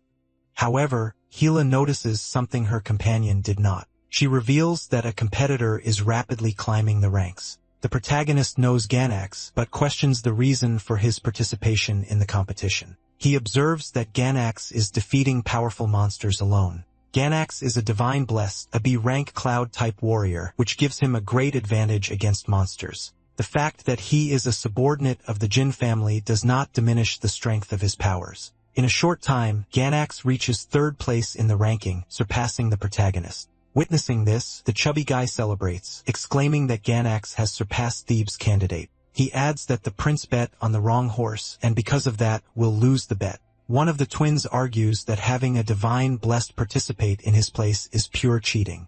However, the other twin recalls that Thebes has never lost a bet until today and expresses satisfaction in finally seeing him lose. The prince, in turn, declares that he will not change the person he is betting on. Instead, he raises the bet by 100 million and challenges the others to follow suit. The twins were shocked, protesting that the amount was insane, equivalent to a whole week's contribution. In contrast, the burly man declared that Ganax was the most loyal hunting dog he had ever trained, and he also raised his bet on Ganax's victory. Following this, Thebes announced that he would increase the participants' motivation, and to do so, he added extra time to the game. It was then announced that the final phase of the hunting competition would officially begin at that moment. This meant that more monsters would be released into the arena, and participants could decide whether to continue or withdraw. Immediately, one of the young participants declared her desire to withdraw. One of the drones announced that the Thebes family had added a new prize for the winner. The prize was a special item, the Sacred Oracle. Bai knew that this item was a ring that each member of the Divine Guild could only bestow once in their entire lifetime. For an ordinary person, obtaining a Sacred Oracle was equivalent to possessing a guarantee of impunity. Even if they committed a capital crime, they could use the Sacred Oracle to obtain absolution. In his past life, Bai had been saved by his master with an identical ring. Therefore, Bai was surprised to learn that the Thebes family was betting so heavily on this competition. He believed that the competition would become even more intense. And because of this, he would have to strive to climb the ranks. Next, the vice captain observed that fighting as a team had a higher success rate, but points accumulated slowly, and the number of monsters was also decreasing. He suggested that each of them fight for themselves from that moment on. Otherwise, the three of them would be surpassed by the newcomer in the competition. In turn, Bai asked if his companions would be able to manage on their own. Upon hearing this, Healy realized that Bai had only agreed to fight with them because he was concerned about his companion's safety. Then, she told Bai not to worry about it and stated that she should not be underestimated as she was also vying for first place. On the other side, Ganax was fighting with everything he had. After all, he knew what would happen if he lost the competition. Watching everything from a private box, his master stated that he had created a true hunting dog and believed there was no way the prince's candidate could win the competition as even Bai's teammates had abandoned him. However, immediately afterward, Bai looked at one of the drones and the transmission went down. The prince was somewhat confused as no one expected that to happen. However, Thebes imagined that Bai would now truly use his real strength, and that was why he was hiding. The prince, who had been observing Bai from the start, noticed that the young man intentionally headed towards the most central area of the forest, a place many avoided due to its dangers. Bai, for his part, remembered his master's teachings. The forest's great monsters preferred to hide. To find the creatures that granted the most experience, he would need to enter the enemy's lair. Now that he was there, Bai concluded that it would be best to seize the opportunity to maximize his level. Outside the arena, the students who had given up were following the events. They noticed that Bai's transmission had disappeared and some began to worry. Professor Huang, in particular, grew anxious, imagining that Bai might be in danger. However, one of the students drew attention to Bai's score. They realized that he had gained 30 points at once, rising to second place in the ranking. If he continued at this pace, it wouldn't take long for him to reach first place. Upon seeing this, the chubby guy was shocked. He hadn't expected his subordinate score to be surpassed and believed it could only be a system error. However, Lin Feng argued that this was impossible. He explained that chips were inserted into each monster and the moment they were killed, the points were automatically attributed to whoever defeated them. Annoyed, the chubby guy threw a drink in Lin Feng's face, stating that he didn't need to explain what he already knew. He added that even if he was a blessed one, Lin Feng didn't have the right to interrupt a noble while he was speaking. Thebes, for his part, commented that the chubby guy was just afraid of losing. He also thought that Bai was more interesting than he had imagined. Inside the arena, Hill observed that, as predicted, Bai had surpassed everyone by starting to fight alone. Even knowing that Bai was hiding his true power, she didn't want to be left behind. At that moment, the vice captain noticed how quickly Bai was evolving and wondered how someone could climb the ranks so quickly. He began to speculate that Bai had been hiding his strength from his team, and had now found an opportunity to demonstrate his power before the Divine Guild. The vice captain added that the most dangerous area of the forest should contain the most valuable monsters, and that Bai had probably headed there. The vice captain decides that it would also be prudent to head to the central area, believing that by keeping his distance from the Black Mist Forest, he would be safe. However, Bai was already in the heart of the Black Mist Forest. He reflected that on his journey there, almost all the monsters in his path had been defeated. Thanks to this, his skills had evolved significantly, and he was considering the possibility of reaching rank B before leaving the hunting arena. Furthermore, Bai had formed a contract with 2 more monsters. One of them was Shaolin, useful for locating nearby enemies, and the other King Kong, a giant fighter. The protagonist took the opportunity to ask Shaolin to analyze the surroundings. Immediately, the protagonist was once again overcome by an unsettling feeling. He concluded that he was very close to imminent danger as he felt something calling him. He recalled that, in the past, the demon who had made a pact with him had granted him a gift by sending him back to the past. However, the protagonist knew that such a gift came with a price. On that occasion, the demon had stated that at the opportune moment, Bai would pay his debt. Back in the present moment, the protagonist thought it was time to fulfill his part of the agreement. Elsewhere, Professor Huang analyzes the ranking board and sees Bai in first place. She comments that among the top 4, 3 are from her school, and she did not expect such a result. Other observers also showed surprise. However, Bai's transmission fails, preventing them from following his actions. The students begin to speculate that Bai has advanced to the central region of the arena, the most dangerous part of the forest. The hunting ground is divided into 3 sections: the basic area, the central area, and the core known as the Black Mist Forest. Most participants ventured only into the basic area where monsters are weaker and yield fewer points.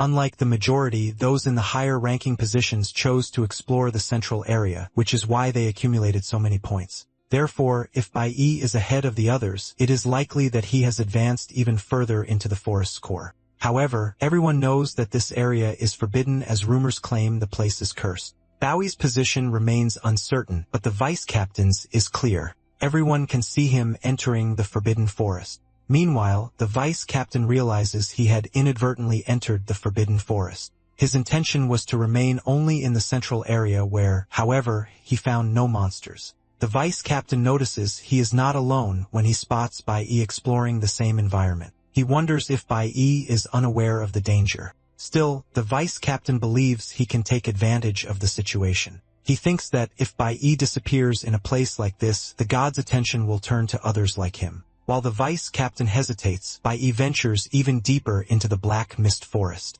However, Bai realizes he has found one of his own markings and begins to suspect he is lost. Despite walking in a straight line, he realizes he has returned to his starting point. He then imagines he might be in an illusory labyrinth. Furthermore, he notices he is not the first to get lost there, indicating that a spell might have been cast in the past, making the location even more dangerous. Bai Yi, however, does not understand who could have been responsible for such a spell, which only intensifies his curiosity about the Forbidden Forest. Elsewhere, Hilla noticed that Bai Yi's score had stagnated while his opponent climbed the ranks, reaching first place.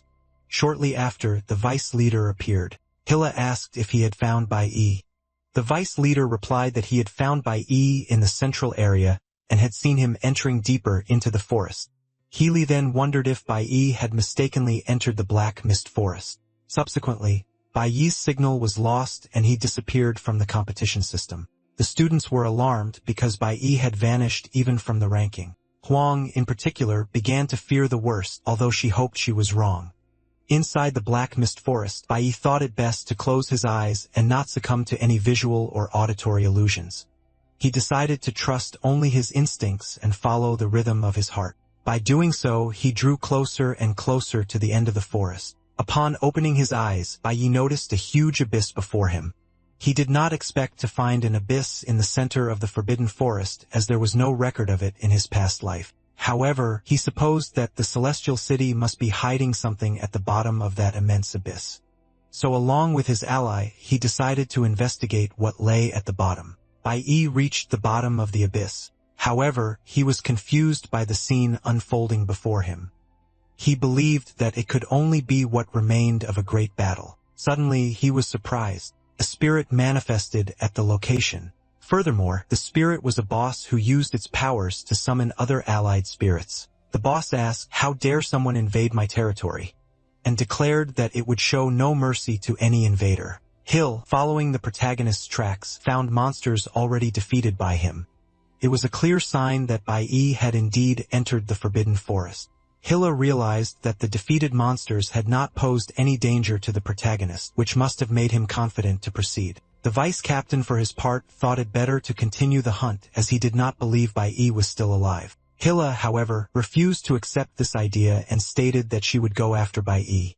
She felt guilty for not having warned the protagonist about the true dangers of the Forbidden Forest, and therefore, she wanted to save him. The vice-captain tried to convince her not to go. However, a thought began to emerge in his mind. The less competition, the better it would be for his plan to win the favor of the gods. Hilla was seen entering the Forbidden Forest. The chubby guy observing her claimed that the girl must be an idiot for doing that. However, he stated that this only made things easier for him. After all, the direct competitors were walking towards their death. He declared that there was no way his dog would lose the competition and the victory would be his. The twins, for their part, discussed what was in that forest and why it was considered cursed. However, they realized that the competition was about to end, and soon it wouldn't matter much. Inside the hunting ground, some were still trying to survive. A girl was receiving first aid. An ally encouraged her, telling her to hold on until midnight as the competition would end and they could leave. The leader of the spoiled boys commented that although the organizers had given them the opportunity to give up, no exit door had been made available. He said they were lucky to find an empty place to hide. Otherwise, they wouldn't have lasted long. By this point, he no longer cared about the ranking or his score, as his only wish was to get out of there as soon as possible. He claimed that unlike commoners, their lives were not mediocre, and that's why they needed to endure until the competition's final time. Then it was announced that the final stage had ended. Immediately, they believed they could finally leave. However, the organizers informed them that the bonus stage would now begin, and the final boss would be released. Faced with this, the spoiled ones fell into despair, and everything worsened when an earthquake struck the area. Some cried in despair because by this point, they no longer cared about points or prizes. They just wanted to get out of there alive. The leader of the spoiled boys reacts with fury, demanding to leave immediately. He claims that no one in his group cares about the competition anymore. Everyone just wants to escape as soon as possible. After all, they are from noble families and should be treated as such. However, the leader is caught by surprise. The enemy strikes him, eliminating him instantly and draining his energy. This is the promised boss. Upon seeing their leader eliminated, the other boys are shocked. Furthermore, they realize they could be next as they are facing a rank B boss. Even if they attack together, there's no way to defeat such a powerful enemy. Far from there, Bai Yi is also facing a dangerous monster. Unlike the spoiled boys, he fights alone against a legion of enemies. Bai reflects that throughout the competition, his general levels increased and his combat classes strengthened. However, only one class had its attributes significantly raised. He still believes he is not strong enough to defeat a Class B monster. However, his advantage lies in possessing more than one class. The protagonist bets on his trump card to win, switching classes during the fight and utilizing various attributes to defeat the monster. However, the enemy's strength is considerably superior to his own. Even using more than one class, Bai finds himself at a disadvantage against such a powerful adversary. Still, he does not give up fighting as he believes that by hitting the monster's weak point, he will be able to defeat it. To do this, he distracts the enemy while using the King Kong ability to strike it. In this way, he manages to hit the monster where he intended, leaving it vulnerable to lethal attacks. By doing this, Bai finally manages to narrow the power gap. Soon, with a decisive attack, he eliminates the enemy. Despite the difficulty, he wins and, as a reward, has his general attributes increased. But his journey is not over yet as he sees a locked gate in front of him and feels the need to open it to discover what lies on the other side. Subsequently, Bai notices an accumulation of stellar element. This means a new class is about to awaken. Meanwhile, outside, some members of the divine class were discussing the secret of the celestial city. One of them mentioned hearing rumors that inside the central tower, there was a dungeon where countless monsters were imprisoned. His companion, skeptical, did not believe it, arguing that such a thing would be impossible in the floating city. Interrupting their conversation, the squad captain reprimanded them, reminding them that they were not allowed to stand around gossiping about such matters. Faced with the reprimand, the two soldiers flinched, visibly startled. The captain emphasized that their duty was to protect the city's eastern sector. And with the hunting competition underway, they could not afford to make mistakes. He added that despite having been in the squad for 3 years, they still showed less common sense than a recruit. He then ordered them to learn from their colleague, Chris, as he was in fact an exemplary soldier. Back to the protagonist, he had just awakened a new class, the Star Red Mage. Although he appreciated the new power, he was soon again overcome by that unsettling feeling. Realizing that the feeling was intensifying, the protagonist concluded that the source could only be beyond the gate. He then decided to open the passage. He broke the chains that sealed the place, thus freeing the entrance. Upon entering, the protagonist encountered more chains and realized that indeed something of great importance was imprisoned there. Magical chains bound a man, and magical padlocks sealed each link, ensuring the prisoner had no chance of escape. Noticing the protagonist's presence, the prisoner asked if the young man had been sent to humiliate him. In turn, the protagonist asked if the man was Samuel. Surprised, the man questioned how the young man knew his name. Bai simply replied that he was there to save him. The prisoner could barely utter a word after what he heard. Suddenly, the door leading to the area closed by itself. He felt a chill, but there was nothing he could do. To make matters worse, a sinister aura began to manifest in the surroundings. Immediately, the enemy warrior lord reappeared. Bai was confused as he was certain he had already defeated that enemy. Not only that, but soon after, 2 more enemies appeared in the area, tripling the difficulty of the challenge before him. Astonished, Bai wondered how so many enemies had appeared all at once. However, he didn't have much time to reflect as the enemies didn't hesitate and attacked him. One of them declared that anyone who invaded their territory deserved to be eliminated. Bai realized that his situation had become extremely complicated. In turn, the prisoner began to laugh at the situation. He commented that Bai had fought his way through, but in doing so, he ended up attracting everyone's attention simultaneously. Annoyed, Bai asked what he needed to do to free him. The prisoner retorted that Bai didn't even have the key, questioning how he intended to free him. Bai didn't even know he needed a key, and this revelation was not at all encouraging. However, he noticed that one of the enemy's swords perfectly matched the lock, deducing that it would be the key. But to get the item, he would have to defeat the sword's owner, something he would prefer not to have to do. The prisoner claimed that Bai understood things quickly. However, he considered Bai quite arrogant for believing he could save him. After all, how could someone who could barely protect himself intend to free another person? Bai explained that it was no coincidence that the divine race had organized a hunting competition prohibiting access to this area and preventing the participation of rank B or higher awakened. Their plan was to hide what was inside that chamber, as they knew very well that a class C or lower awakened would never find the place and get out alive. Faced with this, the prisoner commented that Bai Yi had apparently already accepted his fate. However, Bai Yi stated that he would not give up now. He proposed a bet to the prisoner, claiming that if he managed to free him, the prisoner should obey him forever. And he asked if Demon King Samel agreed with his conditions. In turn, Samel realized that despite everything, Bai Yi showed no sign of fear. Then he declared that if Bai Yi truly managed to free him, he would accept any condition imposed by him. During the fight, one of the enemies manifests their power, striking the protagonist with their sword and causing a large explosion. The adversary uses a considerable amount of energy in their attacks, giving the protagonist no time to react. Faced with the situation, Bai Yi sees no other alternative but to call upon his ally. King Kong intervenes, helping the protagonist escape an imminent attack. Observing the scene, Samel realizes that the boy is in fact a dual-class human.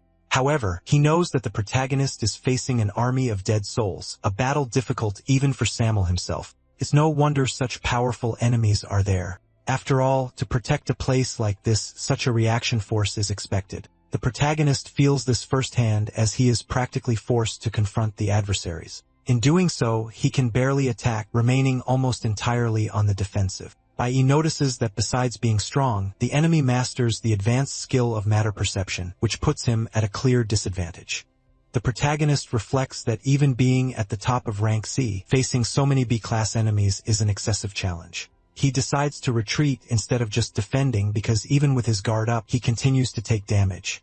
By this point, the protagonist is already considerably exhausted, which decreases his reaction speed. With this, he becomes vulnerable to attacks. But King Kong intervenes again. Realizing that King Kong will not last much longer, the protagonist orders his ally to retreat. By doing so, he removes his greatest asset from the field, now leaving him with few options.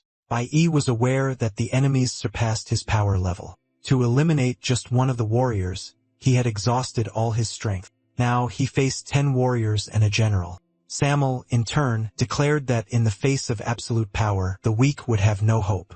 However, the protagonist retorted that the essence of that battle was not a matter of life or death, because in the end, whoever had the best strategy would win. With that, Bai Yi ordered his bird to attack. The winged ally launched projectiles from a distance, hitting the smaller enemies as they tried to protect their master. Next, Bai Yi ordered a new attack. While his bird took care of the smaller warriors, he himself advanced towards the general. As he approached, he attempted an attack using an ice strike. Bai Yi noticed an instant of hesitation in the enemies. He thought that the general's entire attention was focused on getting rid of the ice, which made him vulnerable to attacks. However, the protagonist did not try to eliminate the enemy. Instead, he focused only on disarming him, taking the general's sword. The general realized he was without his sword and tried to retrieve it, but Bai Yi moved the key away from the enemy before he could recover his weapon. Then Bai Yi used the sword for its real purpose and sent the key towards the lock. Furthermore, he summoned King Kong, ordering him to use the key. However, Bai Yi's summon failed to get the sword because the enemy was faster than his ally and took back the key for himself. The protagonist was astonished to see that his plan had not worked. Not only that, but the general attacked King Kong again. This time, King Kong could not protect himself and the summon was eliminated. The general had one less target and declared that below the abyss, the greatest despair was approaching. Upon seeing his summoned creature eliminated, Bai Yi found himself powerless. Now he had one less ally. Samel stated that the young man had underestimated his adversaries and paid the price for it. He added that these undead were distinct from the other beasts Bai Yi had faced until then. They were the souls of ancient servants of the Demon King. All of them had once been Samel's subordinates in life and now served as the prison's defense mechanism. Bai found himself at a complete disadvantage. He tried to resist in the only way possible by dodging enemy attacks. After all, it was the only action left to him, as attacking them would be a waste of energy. Even so, Bai refused to give up, looked for an opening whenever possible. However, his attacks did not have the desired effect. Samel acknowledged the young man's skill. However, he realized that the development of Bai Yi's class had already reached its limit. Nonetheless, he considered that for a weak human, Bai Yi was certainly one of the best. However, he stated that the young man was alone against a powerful army, and no matter how skilled he was, there was no way to win that battle. At that moment, Bai Yi thought he had once had a team, but now he didn't need one. A flashback revealed that in the past, at the Divine Guild's headquarters, Bai Yi had said he wasn't used to going on raids with other people. His master argued that Bai Yi acted that way because he believed he was superior to others and that a team would only slow him down. However, he claimed that wasn't quite the case and that he simply didn't like dealing with people much. However, his master stated that the two of them understood each other very well and that his student was just making excuses. Bai Yi retorted that his master wasn't a good example. After all, it was his duty to get along with him. The master, however, revealed that he had handpicked an elite squad for Bai Yi to lead, believing his disciple should have friends. First, Bai Yi believed it wouldn't work out, but after so many years together, they managed to get along until the bitter end. Back in the present, Bai Yi thought that ever since he had returned, he had never truly been alone. After all, he carried the hatred of his companions with him at all times. Then, he switched to his newly acquired class and used the powers of the Star Mage to alter the terrain around him. With this action, he gained a significant territorial advantage over his enemies. Bai Yi launches an attack against the enemies, employing his newly acquired skills. He takes advantage of the modified terrain to trap the 10 warriors. Thus, he creates a narrow corridor where only he and the enemy general can face each other. The protagonist reflects that he is already familiar with various classes. As he advances towards the enemy uses his sword to defend himself. However, Bai Yi does not slow down. On the contrary, he intentionally allows himself to be hit.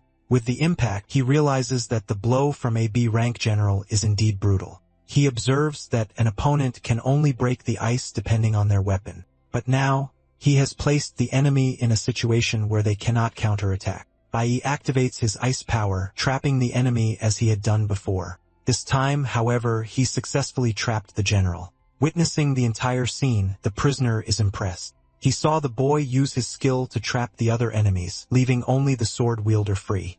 Then he used himself as bait, allowing the enemy's weapon to hit him on purpose to shorten the distance. Although he is alone, the boy demonstrates great intelligence. Furthermore, Samuel realizes that the boy acts like a one-man army.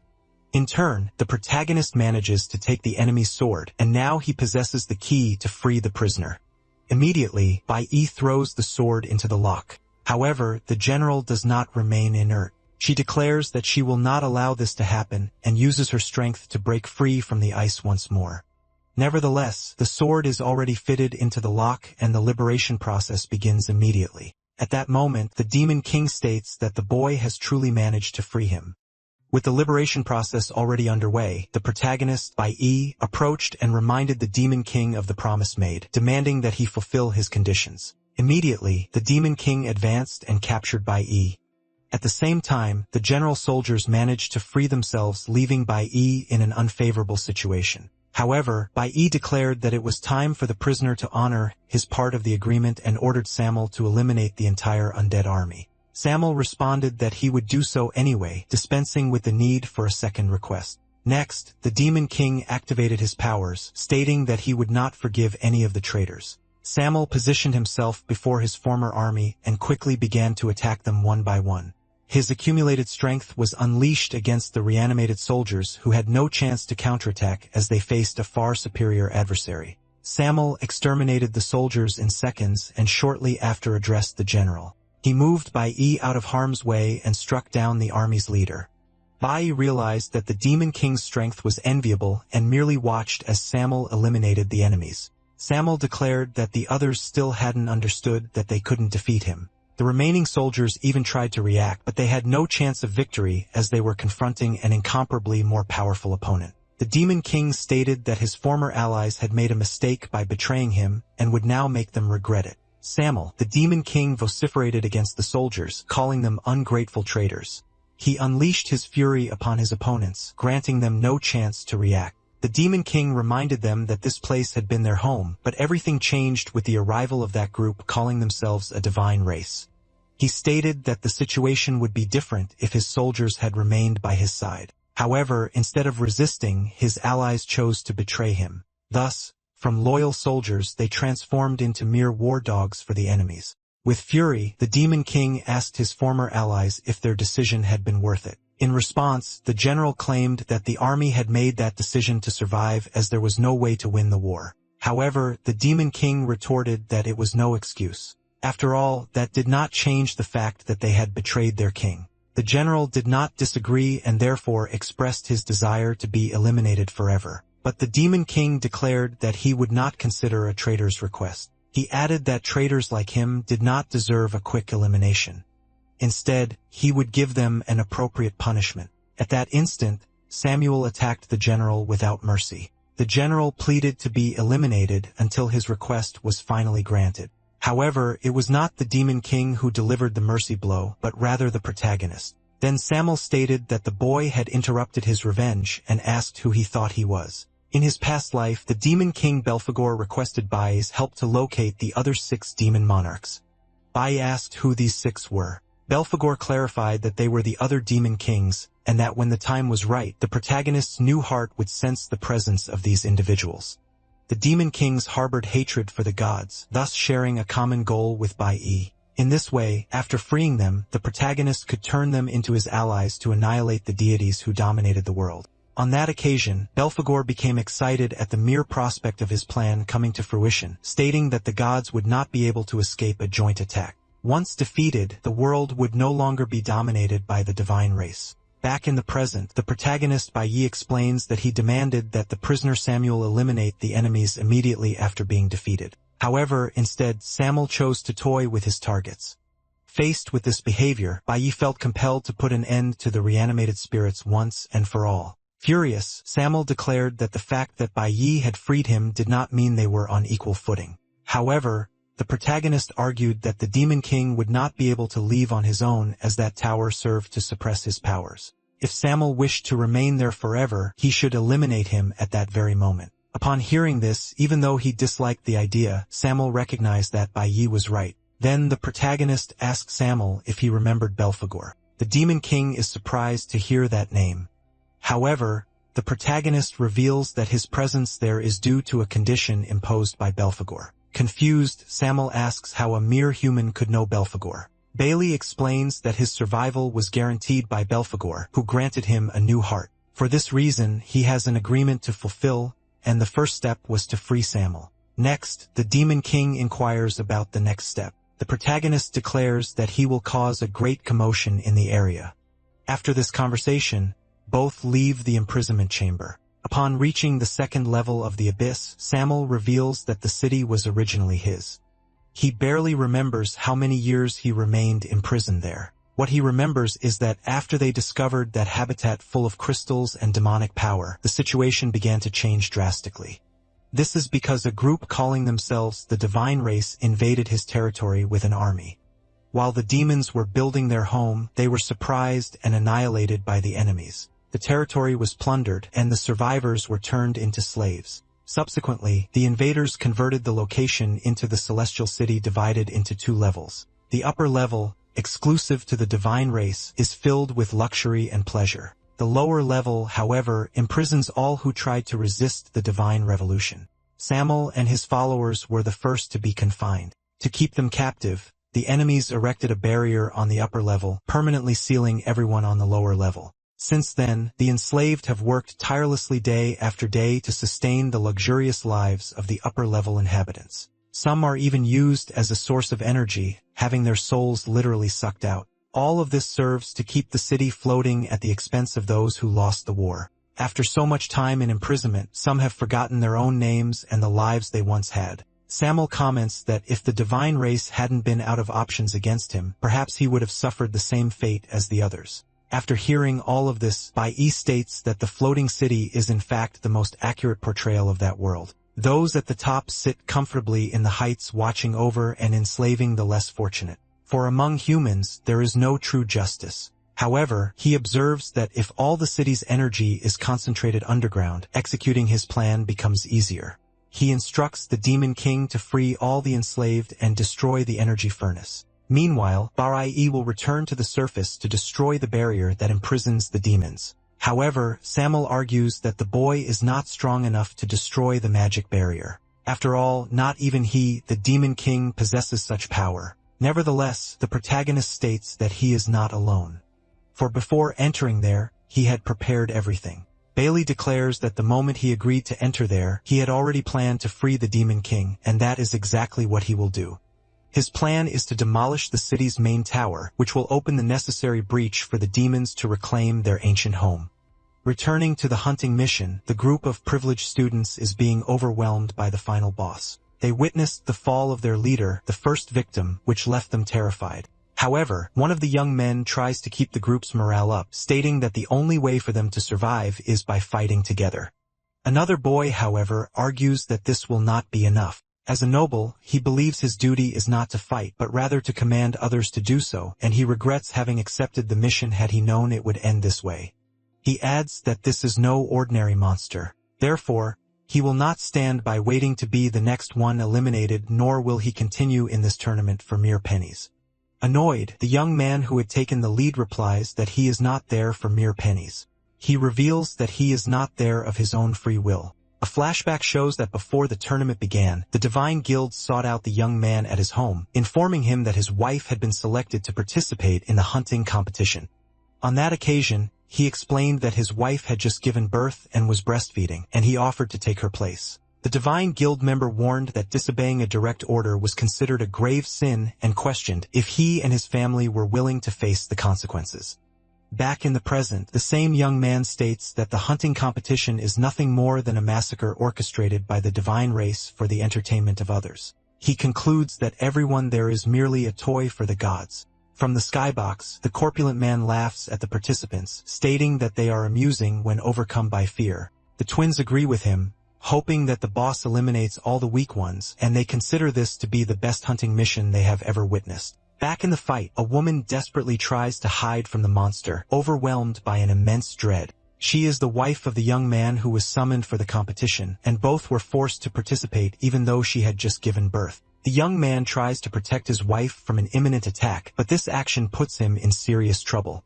From a distance, someone launches an attack against the monster. However, this only makes it even more aggressive, and it throws the young man away with force. The wife, who was already terrified, now goes into deep shock, unable to move. Not only her, but one of the spoiled boys also tries to hide, terrified. Worried about the woman, the young man tries to resist, but his strength fails him.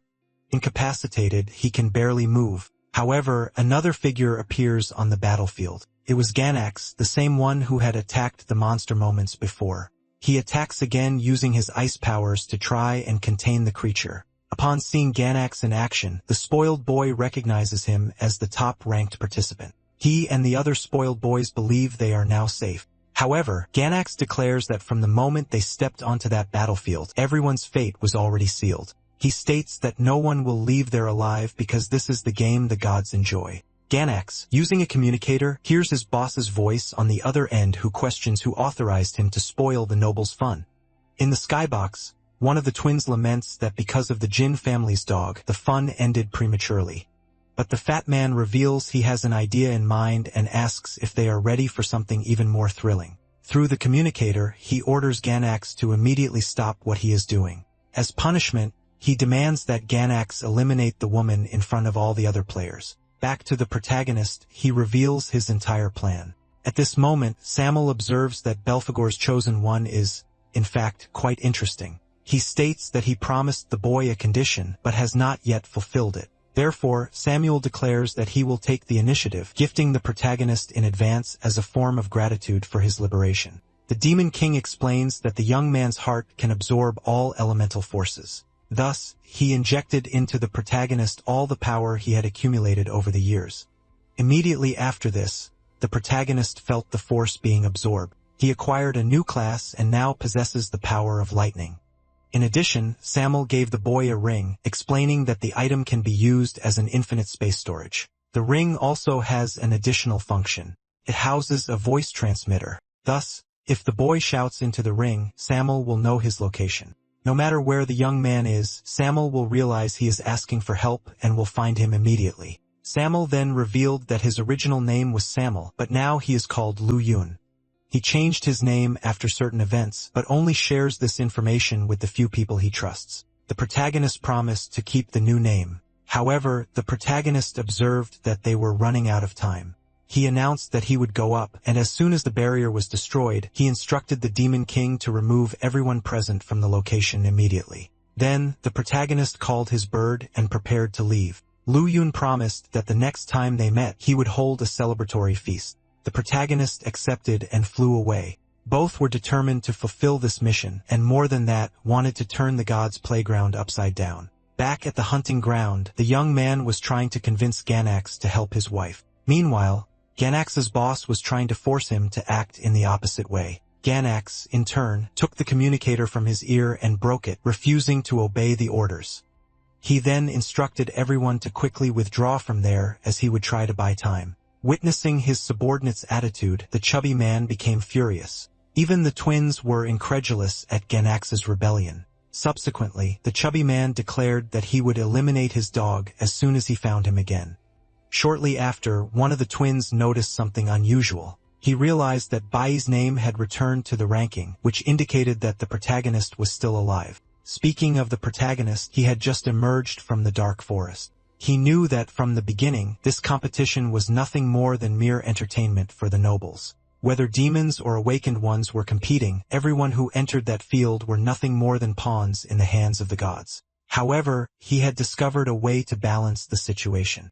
He would make the nobles themselves also participate in this game. Bai reflects that this world is like a vast forest. Once under the control of the gods, one never finds the right direction. In his previous life, he lived deceived by divine lies. Now upon remembering, he recognizes the countless mistakes he made. Next, the protagonist locates the monster that serves as the source of evil energy for the forest mist. Its energy is then absorbed. This energy, as it spreads through the air, generates the vast illusions that permeate the forest. However, the protagonist states that this creature is just another one of the divine race's prisoners.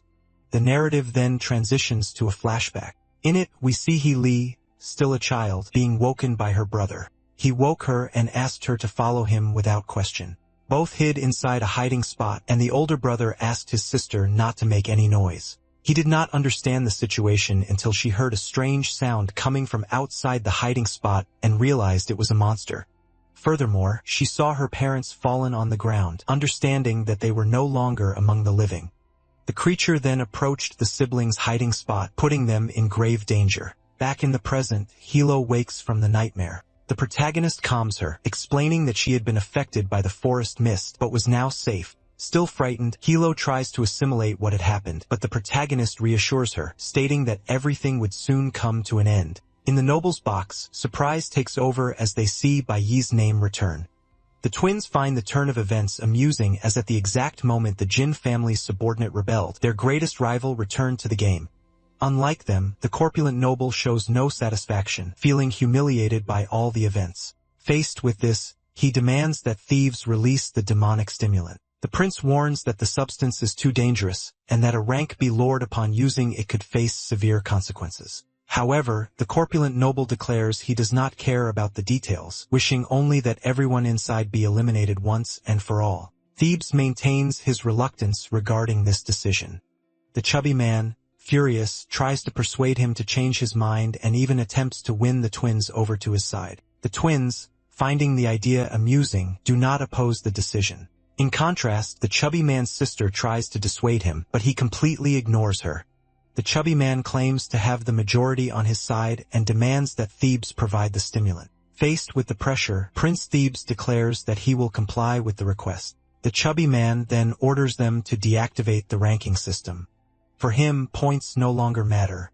His only desire is to see chaos unfold. Soon after, the stimulant is dispersed into the air.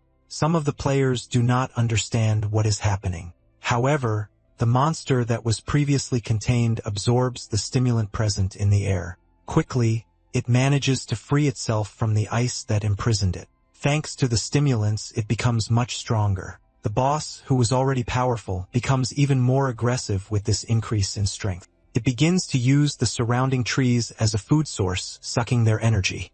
Not only it, but also the other monsters in the region are affected by the stimulant. Unlike the others, Ganax understands the situation exactly. He realizes that the nobles are trying to eliminate everyone inside the barrier. From the private box, the chubby man declares that this is the result of his dog's disobedience.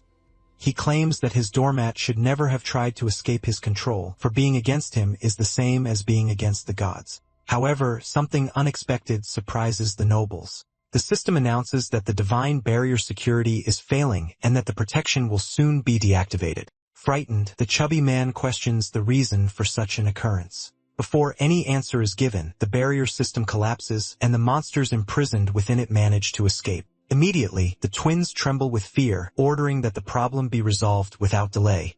Even Prince Thebes, who is usually calm, becomes frightened, imagining that someone destroyed the celestial city's protection. The boss, who was previously contained by the barrier, now finds a more interesting target. It dangerously approaches the chubby man, leaving him terrified. In order for the celestial city to float, a complex energy system was designed to power its thrusters. Essentially, an underground furnace was built, powered by crystals mined in the region. A second backup storage system maintains enough energy to keep the city airborne for at least a month. Thus, should the main energy system fail, the backup ensures continued operation. In this way, the city was designed to float indefinitely. The responsible engineer had promised that even under attack from invaders, the city would have guaranteed power to remain operational. At that time, the king had declared such a scenario unlikely as no one would dare attack the divine city. Therefore, the city would have no reason to worry. Now, in the present, the nobles realized their city was not as safe as they had imagined. The prince noticed that the barrier had failed, a clear sign that the main energy furnace had been destroyed. However, he did not know who would be capable of such a feat. The prince, however, was unaware that the demon king had been freed and was orchestrating a rebellion underground. The rebellion leader confirmed the furnace's destruction, delegating the rest of the task to his allies. The moment the main furnace was deactivated, the backup power source was automatically activated. Consequently, the protective barrier resumed operation. The nobles who had previously trembled in fear felt a brief relief, believing it had all been just a scare. Shortly after, however, the backup power source was also destroyed and the devices keeping the city afloat ceased to function. Those in the lower sections of the city watched the upper cabins plummet. As soon as the cabins impacted the ground, the chubby man in a panic questioned what was happening with the city's power. Thebes in turn pondered that it was no mere coincidence, concluding that someone had deliberately destroyed both power sources of the celestial city. In the city center, the tower that supported the backup power had its structure severely shaken. The guardians of the location were unable to prevent the attack. This was because the one responsible for the destruction was precisely a monster with the ability to absorb energy. The same monster that the protagonist had previously captured and turned into one of his allies. After absorbing all the energy, the monster left the city's reserve completely depleted and notified its master that the order had been executed perfectly. Bai received the message. However, he knew that this was just the beginning of the plan. Frightened, Lu asked what had happened while she was unconscious. She observed the agitated monsters and realized that the situation had completely spiraled out of control. Not only she, but the other players also noticed the change. They realized that the barrier had disappeared, which finally allowed them to leave that place. However, they were not the only ones. The monsters could also cross the barrier with ease. The chubby guy ordered a divine squad to be deployed to defend them. Meanwhile, he himself was trying to escape from a monster that was chasing him and demanded that someone take action. In turn, the twins hid, hoping that their bodyguards would protect their lives. The nobles relied on servants to protect them. The prince in turn had Lin Feng by his side. Thebes stated that given what he saw, he perceived only one possibility. After so long, someone had the audacity to rebel against the divine race. Next, the noble servants managed to chain the monster. The chubby guy ordered them not to kill the monster yet, as he wished to punish it for trying to devour him. To do this, they used electric shocks to try to keep the creature under control. Meanwhile, the protagonist was taking advantage of the distraction. He imagined they were powerful monsters or arrogant humans. Anyone who fell into the hands of the Jean family's grandson ended up becoming a mere toy. Bai believed that the chubby guy was the perfect reflection of the ignorance and cruelty of the divine race. So he decided to balance things. With a single attack, he eliminated the final boss and declared that finally the game had a winner. Annoyed, the chubby guy asked who had given Bai permission to kill his new pet. While the chubby guy was trying to reprimand the protagonist, the floating city began to lose altitude. The nobles were frightened. The prince, in turn, noticed that perhaps this was not just a rebellion. In a way, he was not wrong, as no one expected the supporting pillars to be destroyed with such ease. To the nobles' despair, everything began to crumble. The prince, on the other hand, was trying to understand if that was truly the work of rebels.